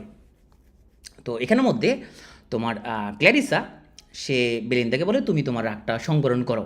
তো বেলিন্দা তার কথা না শুনে নারী পুরুষ উভয়ের মধ্যে একটা মারাত্মক যুদ্ধ শুরু করে দেয় এবং সে বলে যে আমার বেনিটা ফিরে পাইতে হবে, কিন্তু সে তার বেনিটা আর ফিরে পায় না। এবং বেলিন্দা যখন তার বেনি ফেরত পাইতে চায় তখন তাকে বলা হয় তোমার বেনিটা স্বর্গে আশ্রয় গ্রহণ করেছে এবং চিরকাল সেটা আকাশে জল করে জ্বলবে। আর কবিরা তা নিয়ে রচনা করবে অমর সব কাব্যগাথা। ভাই ওর বেনি কাটতে নিয়ে গেছে, কয় তোমার বেনি স্বর্গে চলে গেছে এবং সেখান থেকে জল করবে, মানে ওর লগে এখানে ফাইজলামি করতেছে আর কি। তো এই কাব্যের উল্লেখযোগ্য চরিত্র হচ্ছে ব্যারন, মানে ফাজিল ছেলেটা যেটা হিরো, বেলিন্দা হচ্ছে হিরোইন, আর হচ্ছে দেহরক্ষী আরিয়েল এবং ক্যারিল। তো আমাদের হচ্ছে যে এই হলো আমাদের আলেকজান্ডার পোপের the rape of the lock. কাহিনী পরীক্ষা আসবে না, পরীক্ষায় আসতে পারে রেপ অফ দ্য লক কে লিখছে আলেকজান্ডার পোপ লিখছে। পরীক্ষা আসতে পারে নিচের কোন এপিকের মধ্যে তোমার হচ্ছে যে হেভি কুপলেট ব্যবহার করা হয়েছে, তাহলে কোন এপিকের মধ্যে? রেপ অফ দ্য লকের মধ্যে। লক মানে মাথার বেনি। আর বেলিন্দা নামটা মনে রাখতে পারো, বেলিন্দার মাথার বেনি নিয়ে কাহিনী। তো আলেকজান্ডার পোপ তার একটা সাহিত্য সমালোচনা আছে, অ্যান এসে অন ক্রিটিসিজম, এবং উনি তোমার হোমারের ইলিয়াডটাকে ইংলিশে ট্রান্সলেট করেছিলেন। অ্যাসন ম্যান অ্যান্ড আদার পোয়েম, এটাও আলেকজান্ডার পোপের একটা বিখ্যাত সাহিত্যকর্ম। তো আলেকজান্ডার পোপ বলেছিলেন, a little learning is a dangerous thing, অল্প বিদ্যাই ভয়ঙ্কর। তো আমি তোমাদের একসময় বলছিলাম যে অনেক সে জীবনে অনেক ভুলভ্রান্তি ধরো হইতে পারে, ভুলভ্রান্তি করতে গিয়ে তুমি যদি তোমার বউর কাছে ধরা খেয়ে যাও, ধরো তোমার বউ তোমার ফোন চেক করছে, এখন তুমি ধরা খেয়ে গেছো, তখন তুমি বলবা to her is human, to forgive is divine. ভুল হচ্ছে মানবীয়, আমি মানুষ, আমি তো ভুল করবো, এটা মানবীয়, তুমি ক্ষমা করে দাও, তুমি স্বর্গীয়। হ্যাঁ, তো এই পাম টাম দিয়ে তুমি চাইলে কারো কাছ থেকে ক্ষমা চাইতে পারো। তো সাহিত্য ক্লাস করলে তুমি এই ধরনের অনেক মানে জীবনে অনেক জীবনধর্মী অনেক কিছু শিখতে পারবে। যারা সাহিত্য ক্লাসে আসো না, ওরা আসলে পাপিষ্ঠ। So to err is human, to forgive is divine. আচ্ছা, ইরোরের ভার্ব কি? ইরোর মানে তো ভুল, ইরোর মানে হচ্ছে ভুল, এটা নাউন। এটার ভার্ব কি? ইরোরটা তো নাউন, এটা ভার্ব কি? মানুষ মাত্রে ভুল, ম্যানেজ বটান। ইয়াস, আর হচ্ছে ইরোরের ভার্ব। তো আলেকজান্ডার পোপ বলছিল, fools rush in where angels fear to tread. এটার বাংলা হচ্ছে, হাতি ঘোড়া গেল তল, মশা বলে কত জল। তো আমরা এই রেপ ওয়ার্ডটা দিয়ে আমরা কিছু সাহিত্য দেখি। রেপ অফ দ্য লক, এটা হচ্ছে পোপের, আলেকজান্ডার পোপের। রেপ আপন রেপ, এটা হেনরি ফিল্ডিংয়ের একটা নোভেল। রেপ অফ লুক্রেস, এটা শেক্সপিয়ারের একটা ন্যারেটিভ পোয়েম। আর রেপ অফ বাংলাদেশ, এটা অ্যান্থনি মাসকারেনাস, উনি একজন জার্নালিস্ট ছিলেন, ওনার বিখ্যাত বই। আমরা চলে আসবো স্যামুয়েল রিচার্ডসনের কাছে। লোকটাকে দেখলে আমার কেন জানি মন থেকে একটা শ্রদ্ধাবোধ চলে আসে। আমাকে ওনাকে দেখলে কেন জানি মনে হয়, আমি তোমাদেরকে একটা বাংলা একটা উপন্যাসিকের নাম বলছিলাম না, ওনার উপন্যাসের মধ্যে নায়ক নামাজ কালাম পরে, টুপি মাথায় দেয়, নায়িকা হিজা পর্দা করে, এবং নায়ক মারামারি জানে, কুংফু কারাতে জানে, ডিসিম ডিসিম করে মারি ফেলে। বলছিলাম কোন বাংলা সাহিত্যিক? প্রেম বেহেস্তের ফল যেটা লিখছিল, যে ওই যে ফুটন্ত গোলাপ, কাশিমিনা আবু বকর। হ্যাঁ, কাশিমিনা আবু বকর হচ্ছে বাংলা সাহিত্যের মধ্যে ওনার বিকৃত বইয়ের হিসেবে সবচেয়ে জনপ্রিয় রাইটার। মানে ওনার বই সবচেয়ে বেশি বিক্রি হয়েছে। মানে ওনার একটা শুধু ফুটন্ত গোলাপ যত কবি বিক্রি হয়েছে, হুমায়ুন আহমেদের এক জীবনে অত কবি বই বিক্রি হয় নাই। তো এই কাশিমিনা আবু বকর সাহেব, ওনার বইয়ের মধ্যে ওনার খুবই মানে স্বর্গীয় যে প্রেমের যে ব্যাপারটা এখানে দেখা যায়, ওইখানে খুবই নায়ক সত্য কথা বলে, সে মারামারি জানে, সে নামাজ কালাম পড়ে, সে এবং সে তাহাজ্জুদ নামাজ পড়ার জন্য নায়িকাকে তোমার ডাক দিয়ে দেয়। আমার এক বন্ধু ছিল এরকম। তো ও রাতের বেলা দেখি যে কথা বলে। তো আমি বাথরুম করতে উঠে দেখলাম যে কী রে, ওর নাম ধরলাম ওর নাম মাসুদ, ফেক নেম। কিরে মাসুদ, তুই কথা বলতেছিস কেন রাতের বেলা? তুই কী করিস এখন? মেয়েদের সাথে কথা বলতেছিস না? খারাপ ছেলে। ওকে না বেটা, আমি তাহাজ্জুদ নামাজ পড়ার জন্য ডেকে দিচ্ছি। একটু পরে দেখেছি আরেকজনকে ডেকে দিচ্ছে। এলাম, কিরে তুই কী করতেছিস, যে আবার কথা বলতেছিস? কোন আমি এর পরেরটাকে ডেকে দিচ্ছি। তো ও সবাইকে 3-4 জনকে বিভিন্ন first year, second year, third year, fourth year বিভিন্ন ইয়ারের লোকজনকে সে তাহাজ্জুদ নামাজ পড়ার জন্য সে ডেকে দিত। ফেক নেম বললাম, তারপর রিয়েল স্টোরিটা রিয়েল, নামটা হচ্ছে যে ফেক। আমার বন্ধু, খুবই আপন বন্ধু আমার একদম। তো অনেকদিন যোগাযোগ নাই তার সাথে, বিয়ে শাদী করছে কিনা আল্লাহ জানে। তো যাই হোক, আমরা চলে আসবো স্যামুয়েল রিচার্ডসন, হুজুর সাহিত্যিক, ওনার কাছে। তো উনি একটা বই লিখছেন, বইটার নাম হলো পামেলা আর ভার্চু রিওয়ার্ডেড। ভার্চু রিওয়ার্ডেড মানে কি? মানে মানে গুণ আছে এবং গুণের কারণে সে রিওয়ার্ড পাইছে না। তো এখানে পামেলা, এই যে বইটা, এটা পাবলিশ হয়েছে 1740 সালে। এটাকে বলা হয় first modern novel in English literature. তাহলে Pamela or the virtue rewarded, ওই যে ফুটন্ত গোলাপ, কাশিমিনা আবু বকরের মতো আর কি। এখানেও দেখো অনেক বড় বড় রাইটার আছে, তোমার হুমায়ুন আহমেদ, তারপরে তোমার এখন যারা লেখে তোমার শরৎচন্দ্র, মানে যারা খুবই মানে জনপ্রিয় ছিল, তাদেরকে ছাড়াই কিন্তু সে কাশিমিনা আবু বকর ভাই কিন্তু তোমার দেখো ফুটন্ত গোলাপ দিয়ে কিন্তু টপ উঠে গেছে। তো আমাদের এত বড় বড় রাইটার থাকতে এই জনসন ভাই, না সো রিচার্ডসন ভাই কিন্তু উনি তোমার এই পামেলা লেখে কিন্তু একদম ফার্স্ট মডার্ন নোভেলের রাইটার হয়ে গেছে সে। তো এখানে পামেলা ছিল খুবই পুত চরিত্র নারীর কাহিনী। সে ছিল বাড়ির কাজের মেয়ে, কিন্তু খুবই সৎ চরিত্রা। তো গৃহকর্ত্রীর যে পোলা, সে ছিল একটু ক্যারেক্টার ঢিলা। তো সে ক্যারেক্টার ঢিলা হয়, সে পামেলাকে নানাভাবে সে চেষ্টা করতো, তোমার নানাভাবে সে অশ্লীল ইঙ্গিত করতো সে, কিন্তু পামেলা তার এসব ইঙ্গিতে কোনোভাবেই সে সম্মতি দেয় নাই। তো গৃহকর্ত্রী যখন বিষয়টা জানে, তো তার পোলা তো ক্যারেক্টার ঢিলা, সে জানে পুতমানি, ওই বেটা পুতমানি হচ্ছে পবিত্র, মানে খুবই সৎ মানে আকাম কুকাম করে না কখনো। তো গৃহকর্ত্রী যখন দেখে তার ক্যারেক্টার ডিলা পোলা পামেলাকে এত ইয়ার পরও পামেলা কোনো কারণে সাই দেয় নাই, তো গৃহকর্ত্রী খুব খুশি হয়েছে পামেলার উপরে, এবং পরে তোমার হচ্ছে যে পামেলার লগে তোমার হচ্ছে যে তার ক্যারেক্টার ডিলা পোলার বিয়ে দিয়ে দেয়। তো আমি জানি না এটা পুরস্কার কেমনে হইলো, পামেলা এত ভালো একটা মেয়ে, ক্যারেক্টার ডিলা একটার সাথে বিয়ে হয়ে গেল। তো যাই হোক, পামেলা খুবই অন্তর্দ্বন্দ্বহীন, ঘাত প্রতিঘাতহীন এক আদর্শের প্রতিমূর্তিতে পরিণত হয়েছে। এখানে কাহিনীর মধ্যে কোনো বৈচিত্র্য নাই, ক্যারেক্টারের মধ্যে তেমন কোনো বৈচিত্র্য নাই। তারপরও এই পামেলা দ্য ভার্চুয়ালি অ্যাওয়ার্ডেড এটা হচ্ছে যে first modern Nobel in English literature. তাহলে আমরা পামেলার মধ্যে পেলাম যে খুবই একদম ফ্ল্যাট একটা কাহিনী, ক্যারেক্টারের তেমন একটা নাটকীয়তা নেই, কাহিনী তেমন একটা নাটকীয়তা নেই, কিন্তু এটাও তারপরও এটা হচ্ছে first modern Nobel in English literature. তার পরের বিখ্যাত উপন্যাস হলো ক্ল্যারিসা। এটার কাহিনীও সেম, কাছাকাছি এখানের মধ্যে। তো এখানে ক্লারিসা হচ্ছে খুবই তোমার ওদের বাড়ি হচ্ছে তোমার গুলশান বনানীতে, সে খুবই তোমার বনেদিগরের মেয়ে আর কি, কিন্তু সৎ চরিত্রা। তো ওর ওর আব্বা মা ওকে যে পাত্রকে বিয়ে করতে বলে সে সে বিয়ে করতে অসম্মতি জানায় এবং বাড়ির চাপের কাছে আত্মসমর্পণ না করে সে তার প্রেমিক লাভলেসের সহায়তায় সে পলায়ে যায়। কিন্তু লাভলেস তাকে প্রেমের বিয়ের প্রলোভন দেখায় তাকে ধর্ষণ করতে চায়, কিন্তু সে লাভলেসের বুঝতে পারে লাভলেস ও ডিলা আসলে। পরে সে লাভলেসের কাছে সে আত্মসমর্পণ না করে সে আত্মহত্যা করে নিজের সৎ চরিত্রের মহিমাকে অক্ষুণ্ণ রাখে। তো বোঝা যাচ্ছে আমাদের রিচার্ডসন উনি অত্যন্ত ভালো একজন লোক, এবং উনি ক্ল্যারিসা তারপরে তোমার পামেলা এই দুটো রচনার মাধ্যমে খুব সৎ চরিত্র তারপরে এইগুলো নিয়ে উনি সাহিত্য রচনা করছে। তো রিচার্ডসনের নাম মনে আসলে তুমি মনে করে ফেলবা যে সে পামেলা এবং ক্ল্যারিসা, এই দুই নাম দিয়ে তাকে মোটামুটি মনে রাখতে পারবা। মোনা বলছে নাম লাভ লস হলে মনে ভালো হইতো। চট্টগ্রামে একটা জায়গার নামই হচ্ছে লাভ লেন। কি আছে নাকি চট্টগ্রামের লাভ লেন নাম জায়গাটা ছিল? ওটার নাম লাভ লেন কেন হইলো আমি এখনও জানি না। লাভ লেন জায়গাটার নাম, ওখানে মনে মানুষ ভালোবাসা করতে মনে যায় না। আমাদের কুমিল্লা মেডিকেল কলেজে লেডিস হোস্টেলের সামনে একটা জায়গা ছিল, ওটার নাম লাভ লেন ছিল, এখন আছে কিনা জানি না। তো আমরা এখন চলে আসবো তোমার একটু আমরা এইজ অফ সেন্সিবিলিটি, আমরা অনেকক্ষণ এসব আবেগঘন কথা বলছি, আমরা এখন বিবেকের কাছে ফিরে আসবো। আবেগ তো অনেক হলো, এখন আমাদেরকে বিবেকের কাছে ফিরে আসতে হবে। আমরা চলে আসবো এইজ অফ সেন্সিবিলিটি। এটা 1745 থেকে কে বোধ 1785 কে বোধ 98, দুইটাই কারেক্ট। সো আমরা 1798টা বেশি মনে রাখবো। তো এইজ অফ সেন্সিবিলিটি এই আমাদের 45 থেকে 98 এই 53 বছরকে ইন্দ্রিয় পরায়ণতার যুগ বলা হয়, মানে সংবেদনশীলতার যুগ। তাহলে এই যুগের লেখকগণ বলছে আমরা বিবেকের কাছে ফিরে আসতে হবে, সেন্স, রিজন, ফিলিংস এবং অরিজিনাল জিনিয়াসকে বেশি গুরুত্ব দিয়েছেন।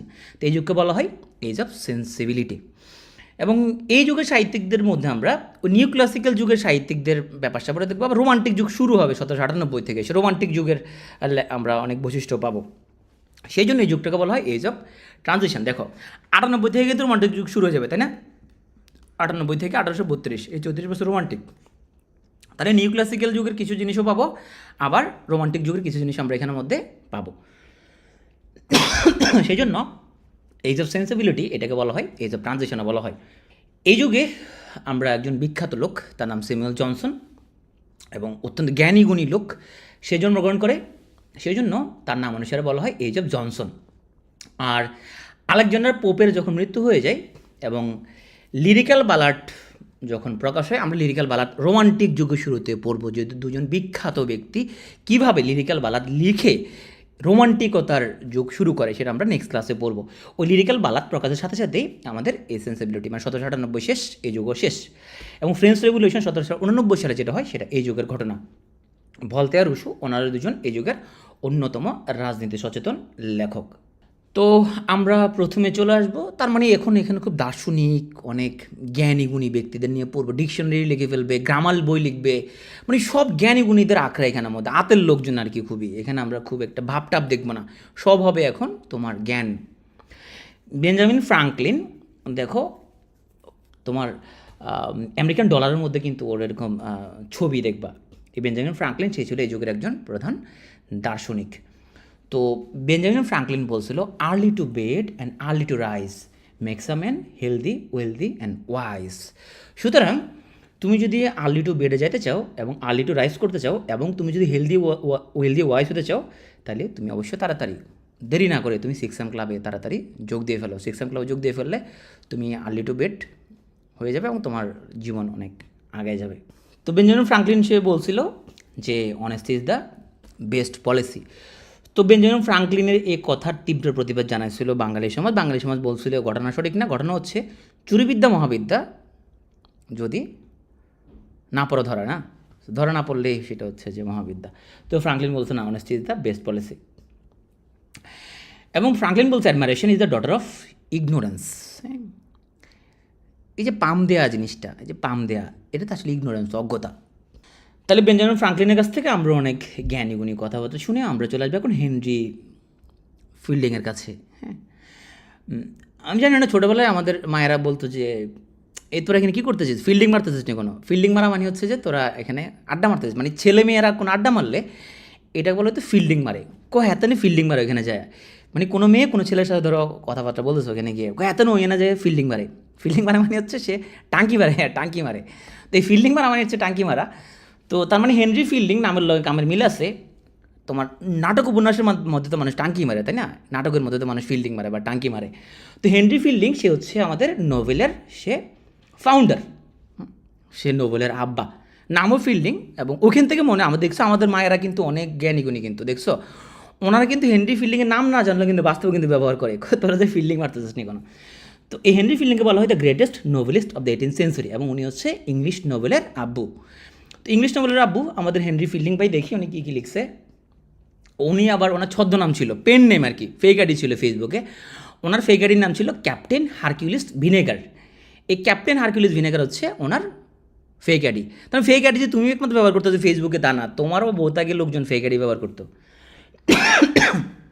সো এটা হচ্ছে ওনার ফেক আইডি বা পেন নেম। তো আমাদের ফিল্ডিং ভাই একটা তোমার উপন্যাস লিখছে যার নাম হচ্ছে তোমার টম জোন্স। টম জোন্স নামে তোমার সিরিয়ালও আছে আমাদের হেনরি ফিল্ডিংয়ের উপন্যাস অবলম্বনে। তো এই টম জোন্স সে ছিল পিতৃ পরিচয়হীন, তার পিতামাতার পরিচয় জানা যায় নাই। তো তোমরা জানো যার পিতামাতার পরিচয় নেই সে সমাজে খুবই ঘৃণিত, অবহেলিত। কিন্তু ওর হৃদয়টা ছিল অনেক বড়। তো এত বড় হৃদয়ে জেনে তোমার হচ্ছে টমকে তোমার ভালোবাসলো হচ্ছে যে সুফিয়া। সুফিয়া ক্লাসে আসোনি তুমি? আচ্ছা, তুমি সুফিয়া না, আমাদের উপন্যাসের সুফিয়া। তো এই সুফিয়াকে সুফিয়ার সাথে টমের একটা প্রেম হয়। তো যথারীতি যেটা আমি বলছি যে তোমার টমের হৃদয় ছিল অনেক বড়, অনেক বড়। যেহেতু টমের হৃদয়ে অনেক মেয়ের জায়গা হইতো, শুধু সুফিয়াকেই সে যে ভালোবাসে তা না। তো সে একটু লুজ ছিল এখান দিয়ে, সে মলির সাথেও আবার একটু প্রেমে তোমার হচ্ছে যে জড়ায়া যায়। এই যে মলির সঙ্গে তার একটু অবৈধ প্রেম হয়ে যায় এখানের মধ্যে। তো সুফিয়া ব্যাপারটা জানতো। তো সুফিয়া আবার তোমাদের মতো না, সুফিয়া ছিল অনেক দিল দরাজ লোক। সে চিন্তা করলো টম জোন্স একটু ফিল্ডিং মারলে মারতেছে আর কি মলিকে, এই জন্য ওকে আমি কি ছেড়ে চলে যাব? এটা তো ঠিক না। তো মলির সাথে একটু ফিল্ডিং মারলেও ওই সুফিয়া কিন্তু তোমার টম জোন্সকে সে ছেড়ে চলে যায় না, সে টমকে ভালোবাসে। এবং সে বলে যে ওর বাবা ওরে বোঝায় তুই যে টম জোন্সের সাথে প্রেম করিস, ওর তো একটু ক্যারেক্টার ডিলাও। মলির সাথে কথাবার্তা বলে, সে কই না, I ইন্টেন্টেড to have carried them with me to my grave. আমি ওরে নিয়ে কবরে চলে যাব, কিন্তু আমার কাছ থেকে ওকে তুমি আলাদা করতে পারবে না। হ্যাঁ, অপবিশ্বাসের মতো তার যে একটা প্রেম, এটা আমাদের জন্য একটা তোমার অত্যন্ত শিক্ষণীয় একটা ক্যারেক্টার সোফিয়া। তাহলে যাকে ভালোবাসো টম, হোক না সে অন্য কারোর সাথে ফিল্ডিং মারে, তো কী হয়েছে, এই জন্য সেটা ছেড়ে চলে যাবো নাকি? হ্যাঁ, এটা আমাদের মেয়েদের জন্য এটা একটা শিক্ষণীয় একটা বিষয়। এখানে সোফিয়া একটা উল্লেখযোগ্য একটা ক্যারেক্টার। তো আমরা হেনরি ফিল্ডিংয়ের পরের উপন্যাস চলে আসবো জোসেফ এন্ড্রুস। আচ্ছা, তোমরা ইউসুফ নবীর কাহিনীটা কে কে শুনছো? যদিও এগুলো আসলে পুরাণ, বাস্তবে উনি একজন নবী ছিল। তো এগুলো অতিরঞ্জিত কাহিনী, বাস্তবে মানে অতিরঞ্জিত কাহিনী। হ্যাঁ, এরকম আসলে উনি তো একজন নবী ছিল এরকম তো কোনো ঘটনা না আসলে, কিন্তু অতিরঞ্জিত করে এগুলো বানানো হয়েছে। হ্যাঁ, ইউসুফ জুলেখার যে প্রেমটা ওখানে, তো এই ইউসুফ জুলেখার প্রেমটাকে আসলে এটাকে গ্লোরিফাই করা হয়। বাস্তবে কি গ্লোরিফাইড? বাস্তবে তো গ্লোরিফাইড না। বাস্তবে তো জুলেখা ওনাকে ট্র্যাপ করার চেষ্টা করছে, তাই না? জুলেখা ওনার সাথে ব্যবচার করতে চাইছে, উনি কিন্তু রাজি হয় নাই। কিন্তু যদিও এটাকে খুব গ্লোরিফাইড করা হয়েছে, এখন ইতিহাসের বিষয়টা আমরা আসলে এখন একজ্যাক্ট কোনটা সেটা আমরা জানবো না, কিন্তু উনি নবী ছিল। এই জোসেফ হলো ওই ইউসুফ। হ্যাঁ, তো হেনরি ফিল্ডিংয়ের এই জোসেফ এন্ড্রুস ওই এখানে ইউসুফ নবীর কাহিনী মূলত। হ্যাঁ, জোসেফ হচ্ছে ইউসুফ। হ্যাঁ, মুসলিমরা হচ্ছে ইউসুফ বলে, আর তোমার জিউসরা জোসেফ বলে। জোসেফ আর ইউসেফ কিন্তু একই ব্যক্তি। হ্যাঁ, খ্রিস্টান এবং তোমার জিউসরা জোসেফ বলে, মুসলিমরা ইউসুফ বলে, লোক সেম। তো আমাদের এই জোসেফ সে গরিব ঘরের ছেলে, সে টমাস বুবির বাড়িতে চাকরি করতো। তো টমাস বুবির যে স্ত্রী লেডি বুবি, ওই লেডি বুবি আবার ও কাজের ছেলের প্রেমে আবার আকৃষ্ট হয়ে যায়। তো সে নানাভাবে তোমার জোসেফকে অ্যাট্রাক্ট করার ট্রাই করে, কিন্তু জোসেফ তার প্রেমের আহ্বানে তোমার সাড়া দেয় না। কত ভালো একটা ছেলে! হ্যাঁ, তোমাদের কাউরে এরকম আহ্বান সাড়া দিলে তোমরা মিয়া কাকাম গম শুরু করে দিতা। সে অনেক ভালো ছেলে, সে প্রেমের আহ্বানে সাড়া না দিয়ে সে জোসেফের ভাগ্যে বিপর্যয় নেমে এলো। তো আমাদের এই জোসেফ সে ফ্যানি নামের এক মেয়েকে ভালোবাসতো। এখন টমাস বুবি সে জোসেফকে সে অফার দিয়েছে, জোসেফ তো রাজি হয় না। এখন জোসেফ এবং ফ্যানি দুইটার উপরে সে এখন ক্ষিপ্ত হয়ে যায়। কয় যেহেতু এখন জোসেফের গার্লফ্রেন্ড ফ্যানি, সে ওর উপরে খুব আক্রোশ তার হয়ে গেল। তো ঘটনাচক্রে তোমার হচ্ছে যে জানা গেল যে জোসেফ এতদিন যাদেরকে পিতামাতা বলে জেনে এসেছে তারা আসলে ফ্যানির পিতামাতা। হ্যাঁ, দেখো কী নাটকীয় কাহিনী। তার মানেও ফ্যানির আব্বা আম্মা এসে তার নিজের পিতামাতা বলেই জানতো। তার মানে তার শ্বশুর আব্বা আর কি, মানে আব্বা আম্মা বলে ঠিক আছে, ছোটোবেলা থেকে আব্বা আম্মা ডাকতেছে। দেখছো কী একটা নাটকীয় কাহিনী। তো অনেক নাটকীয় ঘটনার পরে তোমার ফ্যানিকে সে বিয়ে করছে এবং এই তোমার লেডি বুবির রক্তচক্ষু উপেক্ষা করে সে তোমার ফ্যানিকে বিয়ে করতে সক্ষম হয়। তো যাদেরকে সে আব্বা আম্মা বলতে এখন আব্বা আম্মাই বলে, যেহেতু ছোটোবেলা থেকে আব্বা আম্মা বলে তাদেরকে। তো এই হলো জোসেফ এন্ড্রুস। আমরা অনেক প্রচুর ফিল্ডিং টিল্ডিং মেরে ফেললাম। তাহলে হেনরি ফিল্ডিংয়ের সাথে আমরা হচ্ছে যে হেনরি ফিল্ডিং ভাই উনি আমাদেরকে অনেক জায়গায় ফিল্ডিং মারালেন। উনি হচ্ছে ইংলিশ নোভেলের ফাউন্ডার। উনি ক্যাপ্টেন হারকিউলিস ভিনেগার নামে উনি, এটা ছিল তার ফেক আইডি। টম জোন্স লিখছে, যেখানে টম জোন্স ছিল সে কবি পিতৃপরিচয়হীন হইল, উদারচিত্ত ছিল, তার হৃদয়ে কিন্তু অনেক মেয়েরই জায়গা হয়েছিল। তো শেষ পর্যন্ত সুফিয়া তাকে ভালোবেসে বিয়ে করে এবং জোসেফ এন্ড্রুস, এখানে জোসেফ গরিব ঘরের ছেলে হইলো, সে খুবই চরিত্রবান ছেলে। তো অনেক ফিল্ডিং মারা হলে এখন আমরা যাবো যে তোমার হচ্ছে দেখো এই ব্যক্তিটার তুমি দেখো কি মনোযোগ দিয়ে পড়তেছে, এত মনোযোগ দিয়ে যে পড়তেছে। সে দেখলো যে সে তার মতো করে এরকম মনোযোগ দিয়ে পড়তে গেলে তোমার ওই যে ইংলিশ ওয়ার্ডের মিনিং তো মানে পারা যায় না। সে চিন্তা করলো যে তোমাদেরকে এই বিপদ থেকে রক্ষা করার জন্য সেটা ডিকশনারি লিখে ফেলবে। এ আমাদের স্যামুয়েল জনসন ভাই উনি একটা ডিকশনারি লিখছে। ওনাকে বলা হয় ফাদার অফ ইংলিশ ডিকশনারি। তার মানে উনি হচ্ছেন একজন লেক্সিকোগ্রাফার, মানে এই ডিকশনারি রাইটার। হ্যাঁ, এবং ওনাকে নিয়ে অনেক মিম টিমও তুমি হচ্ছে যে পাইবা। তো আসলেই মিম, কারণ আমি বারবার আমার যেটা প্রবলেম হয় স্যামুয়েল জনসন এবং রিচার্ডসন দুজনের মধ্যে খুব ঝামেলা লাগে। তাইলে একজন হচ্ছেন স্যামুয়েল জনসন আর একজন হচ্ছে স্যামুয়েল রিচার্ডসন, এই দুজনের মধ্যে তোমার ঝামেলা লাগবে। তো জনসন লিখছে ডিকশনারি আর রিচার্ডসন সে লিখছে পামেলা এবং ক্ল্যারিসা। তাহলে দুজনকে তুমি হচ্ছে যে আলাদা করে মনে রাখা লাগবে যে দুজনের মধ্যে গ্যাঞ্জাম লাগা হবে না। রিচার্ডসন এক ব্যক্তি, জনসন আরেক ব্যক্তি।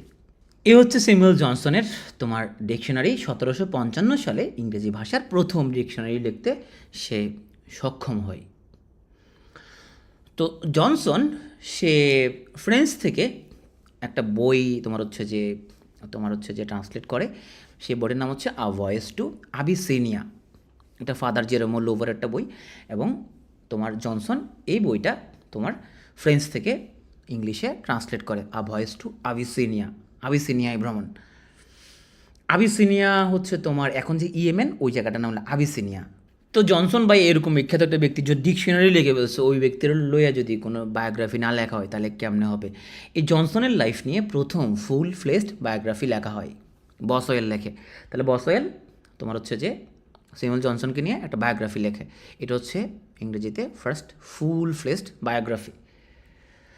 জনসনের আমরা যে বিখ্যাত যে সাহিত্যকর্মগুলো মনে রাখবা, তাহলে শুধু ডিকশনারি লেখে নাই, সে ভয়েস টু আবিসিনিয়া, যেটা সে আসলে তোমার আবিসিনিয়া মানে ইথিওপিয়া, ইয়েমেন হচ্ছে তোমার ইয়েমেনটা কিনা বলা হয় মাগরেব। ইয়েমেন হচ্ছে মাগরেব। ইথিওপিয়া হচ্ছে আবিসিনিয়া, ইয়েমেন হচ্ছে মাগরেব। না ইয়েমেন মাগরেব, ইয়েমেন না, মাগরেব হচ্ছে মরক্কো। ইয়েমেনকে কী জানি বলা হয় ভুলে গেছি এখন। হযরত বেলাল ছিল ইয়েমেনের লোকজন একটু তোমার ওরা একটু ব্ল্যাক, ইথিওপিয়ার লোকজনও ব্ল্যাক। ইয়েমেনের ওরা সবাই ব্ল্যাক না, ইথিওপিয়ার লোকজন ফুল ব্ল্যাক। হ্যাঁ, মরক্কো হচ্ছে মাগরেবি, ইয়েমেনটা ভুলে গেছি। তো Samuel Johnson owner voice to Abyssinia, এটা মনে রাখবো আমরা। প্রিফেস টু শেক্সপিয়ার, এটা একটা এসে। আর একটা পোয়েম, একটা প্লে মনে রাখবা। পোয়েমটা হচ্ছে the vanity of human wishes, এটা হচ্ছে পোয়েম। আর দ্য ট্রাজেডি অফ ইরিনি, এটা হচ্ছে প্লে। হ্যাঁ, যাদের নাম আইরিন তার অনেকে আইরিন নামে বানানো আইরিন নামের মেয়েরা খুবই ব্রিলিয়ান্ট হয়, আমি যতটুকু দেখছি। তো আইরিনদের যে ট্রাজেডি নিয়ে স্যামুয়েল জনসন ভাই উনি একটা তোমার হচ্ছে যে নাটক লিখে বলছে। আমরা তাহলে জনসন থেকে চলে আসবো এখন আমাদের থমাস গ্রের কাছে। থমাস গ্রে এই নামটা যখন তুমি উচ্চারণ করবা তুমি তার তোমার শ্যামদেশ মানে ইয়েমেন, রাইট, শ্যামদেশ মানে ইয়েমেন। থমাস গ্রে বললে তোমার ধরো জসিমউদ্দিন বললে নকশিকাঁথার মাঠ, তাই না? এটা মনে চলে আসে, জসিমউদ্দিন মানে নকশিকাঁথার মাঠ। থমাস গ্রে মানে এরকম একটা নাম মনে চলে আসার কথা। বলো তো কী মানে থমাস গ্রে যখন আমি বলবো, যেরকম গালিবাস ট্রাভেলস বললেই তোমার জোনাথন সুইফট, বা জোনাথন সুইফট বলে গালিবাস ট্রাভেলস, মানে দুইটা নামই একদম অঙ্গাঙ্গিভাবে জড়িত, রাইট। থমাস গ্রে এই নামটা উচ্চারণ করলেই এলিজিনে কান্ট্রি চার্চিয়ার্ড এই নামটা অটোমেটিক চলে আসতে হবে। মানে একটা সাহিত্যকর্মের মধ্যে একটা রাইটারের উনি ওইটা দিয়ে উনি পরিচিত। তাহলে থমাস গ্রে উনি লিখছিলেন এলিজি ইন এ কান্ট্রি চার্চইয়ার্ড। তো এলিজি মানে হচ্ছে শোকগাথা, তাই না? যে কেউ মারা টারা গেছে তাদেরকে নিয়ে যে শোকগাথা ওটা বলা হয় এলিজি। তো আমাদের এই থমাস গ্রের এই এলিজিটা একটু ডিফারেন্ট। এলিজিটা হচ্ছে যে আসলে সে কোনো ব্যক্তি মারা গেছে এরকম না, সে তোমার গ্রামীণ সাধারণ জনগোষ্ঠীর জীবনকে তোমার তাদের জীবনটাকে করুণায়, মমতায়, সহানুভূতিতে সিক্ত করে অসাধারণ করে তুলেছিলেন। সে যেটা বলে যে গ্রামীণ কৃষক যারা, তারা কঠোর পরিশ্রম করে, হ্যাঁ, তারা সবাই শুরু কবরে শায়িত, হ্যাঁ, তাদের জীবনে বহু সম্ভাবনা ছিল, নির্দিষ্ট একজনের মৃত্যুকে নিয়ে না, তাদের জীবনে বহু সম্ভাবনা ছিল, কিন্তু সেই সম্ভাবনার দ্বার কখনো উন্মোচিত হয় নাই। এই গ্রামীণ মানুষেরা কখনো জটিলতায় জড়ায়নি, এরা কখনো অনাচার, হানাহানি, মারামারি, হ্যাঁ, এরা কখনো জড়ায়নি, তোষামতিতে জড়ায়নি, রাজদ্রোহী এরা জড়ায়নি, এবং সত্যের দ্বার উদ্ঘাটন ওরা কোনো বাধা হয় নাই, ওরাও যুদ্ধে লিপ্ত হয় নাই। হ্যাঁ, এরাও তো চাইলে ক্রমওয়েল হতে পারতো, মানে রাজা হতে পারতো। ক্রমওয়েল মানে হচ্ছে তোমার অলিভার ক্রমওয়েল, ওই যে 1649 থেকে 1660 সাল, যেটা ওই যে কমনওয়েলথ পিরিয়ডে যে তোমার যে যে ওই সময় যে প্রেসিডেন্ট ছিল আর কি, ওর নাম ছিল অলিভার ক্রমওয়েল, ওই কমনওয়েলথ পিরিয়ডের প্রেসিডেন্ট। তো এই ক্রমওয়েল হতে পারতো, প্রেসিডেন্ট হতে পারতো, তারা চাইলে কবি হতে পারতো, কিন্তু তারা আসলে হতে পারে নাই। তবে এখানে সে যতটুকু বলছে যে গ্রামবাসীরা এরকম মারামারি এরকম জড়াই নাই, এরকম ওরা খুব সহজ সরল। কতটুকু সহজ সরল এটা বোঝার জন্য তোমাকে বাংলাদেশের গ্রামে যাইতে হবে। বাংলাদেশের গ্রামে যাই তুমি বুঝতে পারবা যে মানুষ কতটা সহজ সরল। হ্যাঁ, ওইটা ওখানে যাওয়া ছাড়া তুমি কোনো বুঝবা না। হ্যাঁ, গ্রামে যায় ফ্রি ট্রিটমেন্ট দিব, এটা বলা যতটা সহজ, ওখানে গেলেই বুঝবা কেমন সহজ সরল ওখানের মধ্যে। এবং তবে হ্যাঁ, তুমি সব জায়গায় যাওয়া ঠিক হবে না, বিশেষ করে ব্রাহ্মণবাড়িয়া যদি তুমি যাও, ওখানে পরে 2 দল গ্রামবাসীর মধ্যে পড়ে তুমি মরে যেতে পারো, সেখানে যাওয়াটা ঠিক হবে না। তো তারপরে থমাস গ্রে অত্যন্ত আশাবাদ ব্যক্ত করে, সেও মনে জসীমউদ্দিনের মতো রোগে আক্রান্ত ছিল। শুনো, জসীমউদ্দিন যে এই যে পল্লী কবি বলা হয়, উনি কোথাকার কবি জানো? উনি কোনো গ্রামে গেছে কখনো? এই জসীমউদ্দিনকে কোনোদিন গ্রামে গেছে? জানো কি না তোমরা এটা? জসীমউদ্দিন কি কোনোদিন গ্রামে গেছে? কী মনে হয় তোমাদের? তো পল্লী কবি, গ্রামে গেছে, গ্রামে থাকতো উনি? আর উনি শহরে থাকতো, উনি কোনো গ্রামে যায়নি উনি কখনো। উনি গ্রামের লোক না, উনি শহরের লোক। হ্যাঁ, উনি শহরের লোক উনি এরকম। তো গ্রাম নিয়ে আমি যেটা মনে করি, গ্রাম নিয়ে তুমি গ্রাম মাঝে মধ্যে ঘুরতে যাওয়ার জন্য খুব ভালো, মাঝে মধ্যে ঘুরতে যাওয়ার জন্য খুব ভালো। গ্রাম নিয়ে তুমি ছবি টবি তুলবা, কবিতা টবিতা লিখবা, আরে যদি গ্রামে আসতে পারতাম, এক জীবন যদি কাটাতে দিতে পারতাম, এগুলো বললে মানে বলাটা খুব ভালো, কিন্তু গ্রাম থাকার জন্য অতটা ভালো না। মানে এগুলো নিয়ে ইয়ে করা, ওই জসীমউদ্দিনের মতো করতে হবে আর কি, মানে কাব্য টাব্য করতে হবে, থাকতে হবে কিন্তু আবার শহরে। হ্যাঁ, আল মাহমুদকে বলা হয়েছিল যে আপনার কি গ্রাম ভালো লাগে না শহর ভালো লাগে? উনি কয় আমার শহর ভালো লাগে। তো কেন? শহর আমাকে জীবিকা দেয়, গ্রাম তো জীবিকা দেয় না, সেজন্য। তো আমার ওই লাইনটা ভালো লাগছে, শহর তো আসলে মানুষকে জীবিকা দেয়, গ্রাম তো মানুষকে জীবিকা দেয় না, এই জন্য ওয়াইফাইয়ের ভিতর থাকলে ভালো। হ্যাঁ, তো আমাদের থমাস গ্রে গ্রামের মানুষকে নিয়ে বলছিল, পথের ধারে নাম না জানা শত ফুল যে ফোটে, ফুলদানিতে তাদের কয়জনের স্থান জুটে। Full many a flower is born to blush unseen and waste its sweetness on the desert air. হ্যাঁ, এই গ্রামের মানুষকে নিয়ে তোমার হচ্ছে যে এই কথাটা বলছে। তো যাই হোক, কী আর বলবো, আমরা গ্রামগঞ্জের মানুষ, দুঃখজনক। ফুলদানিতে সবার জায়গা আসলে হয় না, আমরা চাইলে মিল্টন হতে পারতাম, চাইলে আমরা ক্রমেল হতে পারতাম, কিন্তু আজকে গ্রামে গঞ্জে জন্মগ্রহণ করার কারণে আমরা কিছুই হইতে পারতেছি না। খুবই দুঃখজনক ব্যাপার। আমরা দেখব আমাদের যে তোমার হচ্ছে যে থমাস গ্রে, সে কান্ট্রি চার্চইয়ার্ডটা লিখছে একটা এলিজি, এটা ছাড়াও সে তোমার হচ্ছে যে ode on the death of a favourite cat, এই নামে সে একটা বড় কবিতাও লিখছে। তো তার সাথে মেয়েদের সাথে মানে একটা ঝামেলা ছিল। হ্যাঁ, তো মেয়েদের অপমান করে সে একটা তোমার হচ্ছে যে কবিতা লিখছে। হ্যাঁ, ওড মানে গীত কবিতা। দেখো এই বিড়ালটা, সে এখানে এই মাছগুলো, চাকচিক্যময় মাছগুলো ধরার জন্য টুপ করে এখানে লাফ দিয়ে ভিতরে ঢুকছে এবং এখান থেকে বাড়িতে পারে না, পানিতে পরে টুপ করে মারা গেছে সে। তো সে নারী যেদিকে একটা কথা বলছে। তো এই কবিতায় কবি রূপকের আবরণে সেলিমা নামের এক বিড়ালির জলের পাত্রে রাখা সোনালি মাছের প্রতি লোভের দিকটি উন্মোচন করতে গিয়ে রমণী জাতির চাকচিক্যের প্রতি আকর্ষণের দিকটি তুলে ধরার প্রয়াস পেয়েছেন। বিড়ালি যেমন সোনালি মাছের লোভ সামলাতে না পেরে শেষে পাত্রের পানিতে পড়ে গিয়ে প্রাণ হারায়, তেমনি রমণীগুলো স্বর্ণ আর চাকচিক্যের লোভে আকৃষ্ট হয়ে অনেক ক্ষেত্রে ভুল করে বসে। কবি সেই রমণীদের হুঁশিয়ার করে বলেছেন, তারা যেন প্রতারণার শিকার না হয়, সস্তা চাকচিক্যের মোহে তারা যেন এই বিড়ালির মতো ভুল পদক্ষেপ গ্রহণ না করে। বিড়ালির মতোই রমণী প্রতারিত হলে তাকে কেউ রক্ষা করতে এগিয়ে আসবে না, নিজেরই ভুলের কারণে পতন ঘটবে তার। তো আমরা সবসময় জানি কবি সাহিত্যিকরা মেয়েদেরকেও পরামর্শ দিতে খুব পছন্দ করতেন, এই ব্যাপারে ওদের খুবই আগ্রহ ছিল। হ্যাঁ, হেল্প করতো আর কি মেয়েদের সবসময়। হ্যাঁ, মেয়েরা যদিও এই হেল্পটা বুঝতে চায় না এটা। তো হেল্পটা বুঝতে না চাইলেও আমরা অলিভার গোল্ড স্মিথের কাছে আমাদের আসতেই হবে।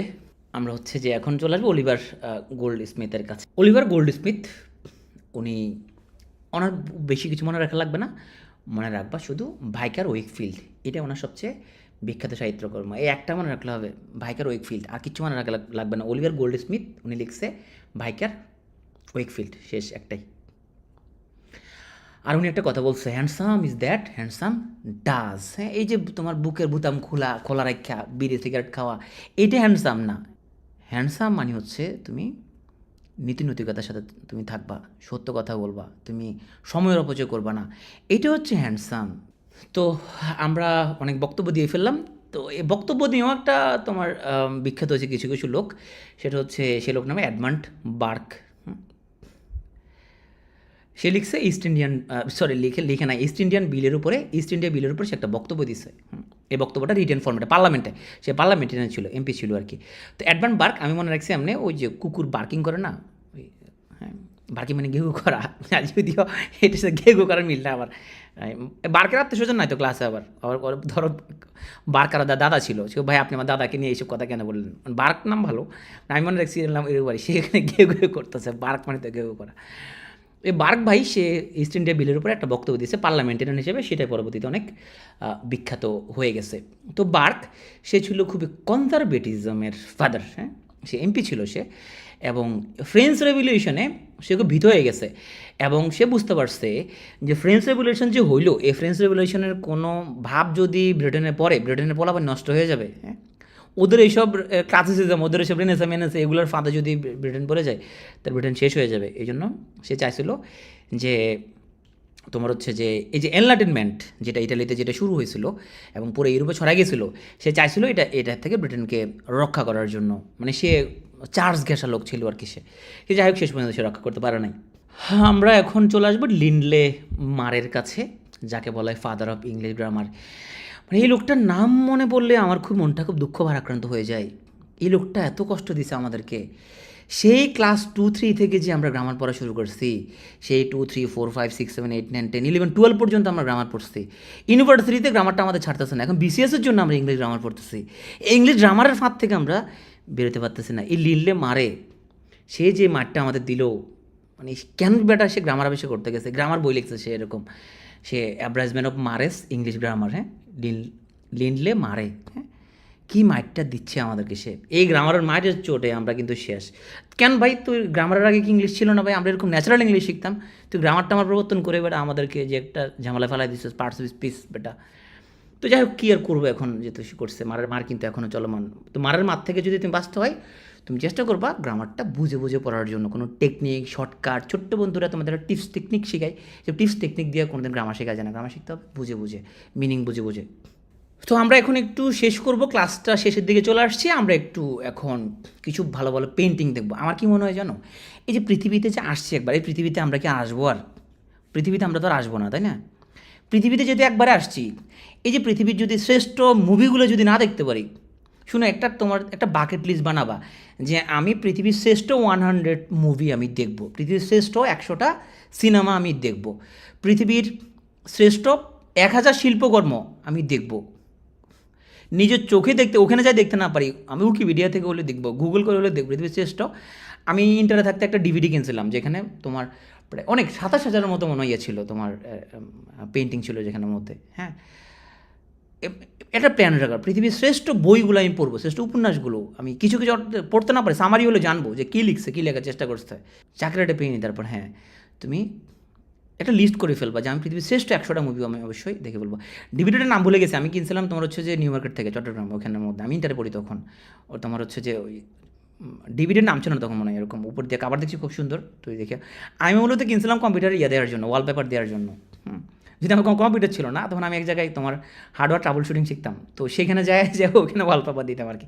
আমার নিজের কম্পিউটার ছিল না, কিন্তু কম্পিউটার ওয়ালপেপার দেওয়ার জন্য ডিভিডিটা কিনছি। ভুয়েন কম্পিউটার্সে তখন আমি কম্পিউটার শিখতাম, ওই তোমার ট্রাবল শুটিং শিখতাম। আমার নিজের কোনো কম্পিউটার নাই, কিন্তু ট্রাবল শুটিং কেমন করে সেটা শিখতে গেছি। যাই হোক, কোনো জ্ঞানী কাজ মানে বৃথা যায় না আসলে। ওই জ্ঞানটা আমার অনেক কাজে লাগছিল লাইফে, এবং কোনো জ্ঞান বৃথা যায় না। পরে আমি যখন কোনো মেডিকেলে ভর্তি হই তখন কারো কম্পিউটার নষ্ট হয়ে গেলে আমাকে ঠিক করতে দিত, তো ঠিক করতে দিলে আমি ওর কম্পিউটার ব্যবহার করতাম 3-4 দিন। মানে মোটামুটি সবসময় আমার পাশে একটা কম্পিউটার থাকতো, যেহেতু আমি ঠিক করতে পারি নষ্ট হইলে। তো আমাদের উইলিয়াম ব্লেক, উনি একজন একই সাথে একজন কবি, একজন পেইন্টার বটে, পেইন্টার হিসেবে মানে উনি বেশি পরিচিত। উনি অনেক রকম পেন্টিং উনি ট্রাই করছে, মানে ট্রেডিশনাল যে কালার বাইরেও উনি অনেক রকমের পেন্টিং উনি ট্রাই করছে। গ্লু বেসড কালার দিয়ে উনি ট্রাই করছে, গ্লু বেসড যে পেন ছিল, তারপর তোমার হচ্ছে যে কপার বেজের উপর উনি ট্রাই করছে, অনেক রকমের উনি পেন্টিং উনি ট্রাই করছে। তো উইলিয়াম ব্লেক উনি একই সাথে পোয়েট এবং পেইন্টার, এবং ওনাকে বলা হয় প্রিকারজার অফ দ্য রোমান্টিসিজম। মানে আমাদের রোমান্টিক পিরিয়ড কত সালে শুরু হবে বলো তো? একটু পরে শুরু হবে, তাই না? আগামী ক্লাস থেকে রোমান্টিক পিরিয়ড শুরু হবে। তাহলে এই উনি রোমান্টিক জিনিসটা শুরু করে দিয়ে গেছে, মানে এখন মানে উনি একদম প্রিকারজার আর কি। এখন একটু পরে আমাদের ওয়াটসওয়ার্থ ভাই আমাদের এবং এস.টি. কলরিজ ভাই, ওনারা দুই বন্ধু মিলে ওনারা লিরিক্যাল বালাদ লিখে ফেলবে। লিরিক্যাল বালাদ লেখার মধ্যে দিয়ে আগামী ক্লাস থেকে রোমান্টিক যুগ শুরু হয়ে যাবে। হ্যাঁ, তো আমাদের উইলিয়াম ব্লেক ভাই জিনিসটা শুরু করে দিছে, উনি হল প্রিকারজার অফ দ্য রোমান্টিসিজম। উনি একই সাথে ছিলেন পোয়েট এবং আর্টিস্ট, এবং তার রচিত বিখ্যাত দুটো গ্রন্থ হচ্ছে সং অফ ইনোসেন্স এবং সং অফ এক্সপিরিয়েন্স। এই দুটো মনে রাখবে, এবং দ্য ফোর জোয়াস। ওনার উপর মনে রাখবো সং অফ ইনোসেন্স এবং সংস অফ এক্সপিরিয়েন্স।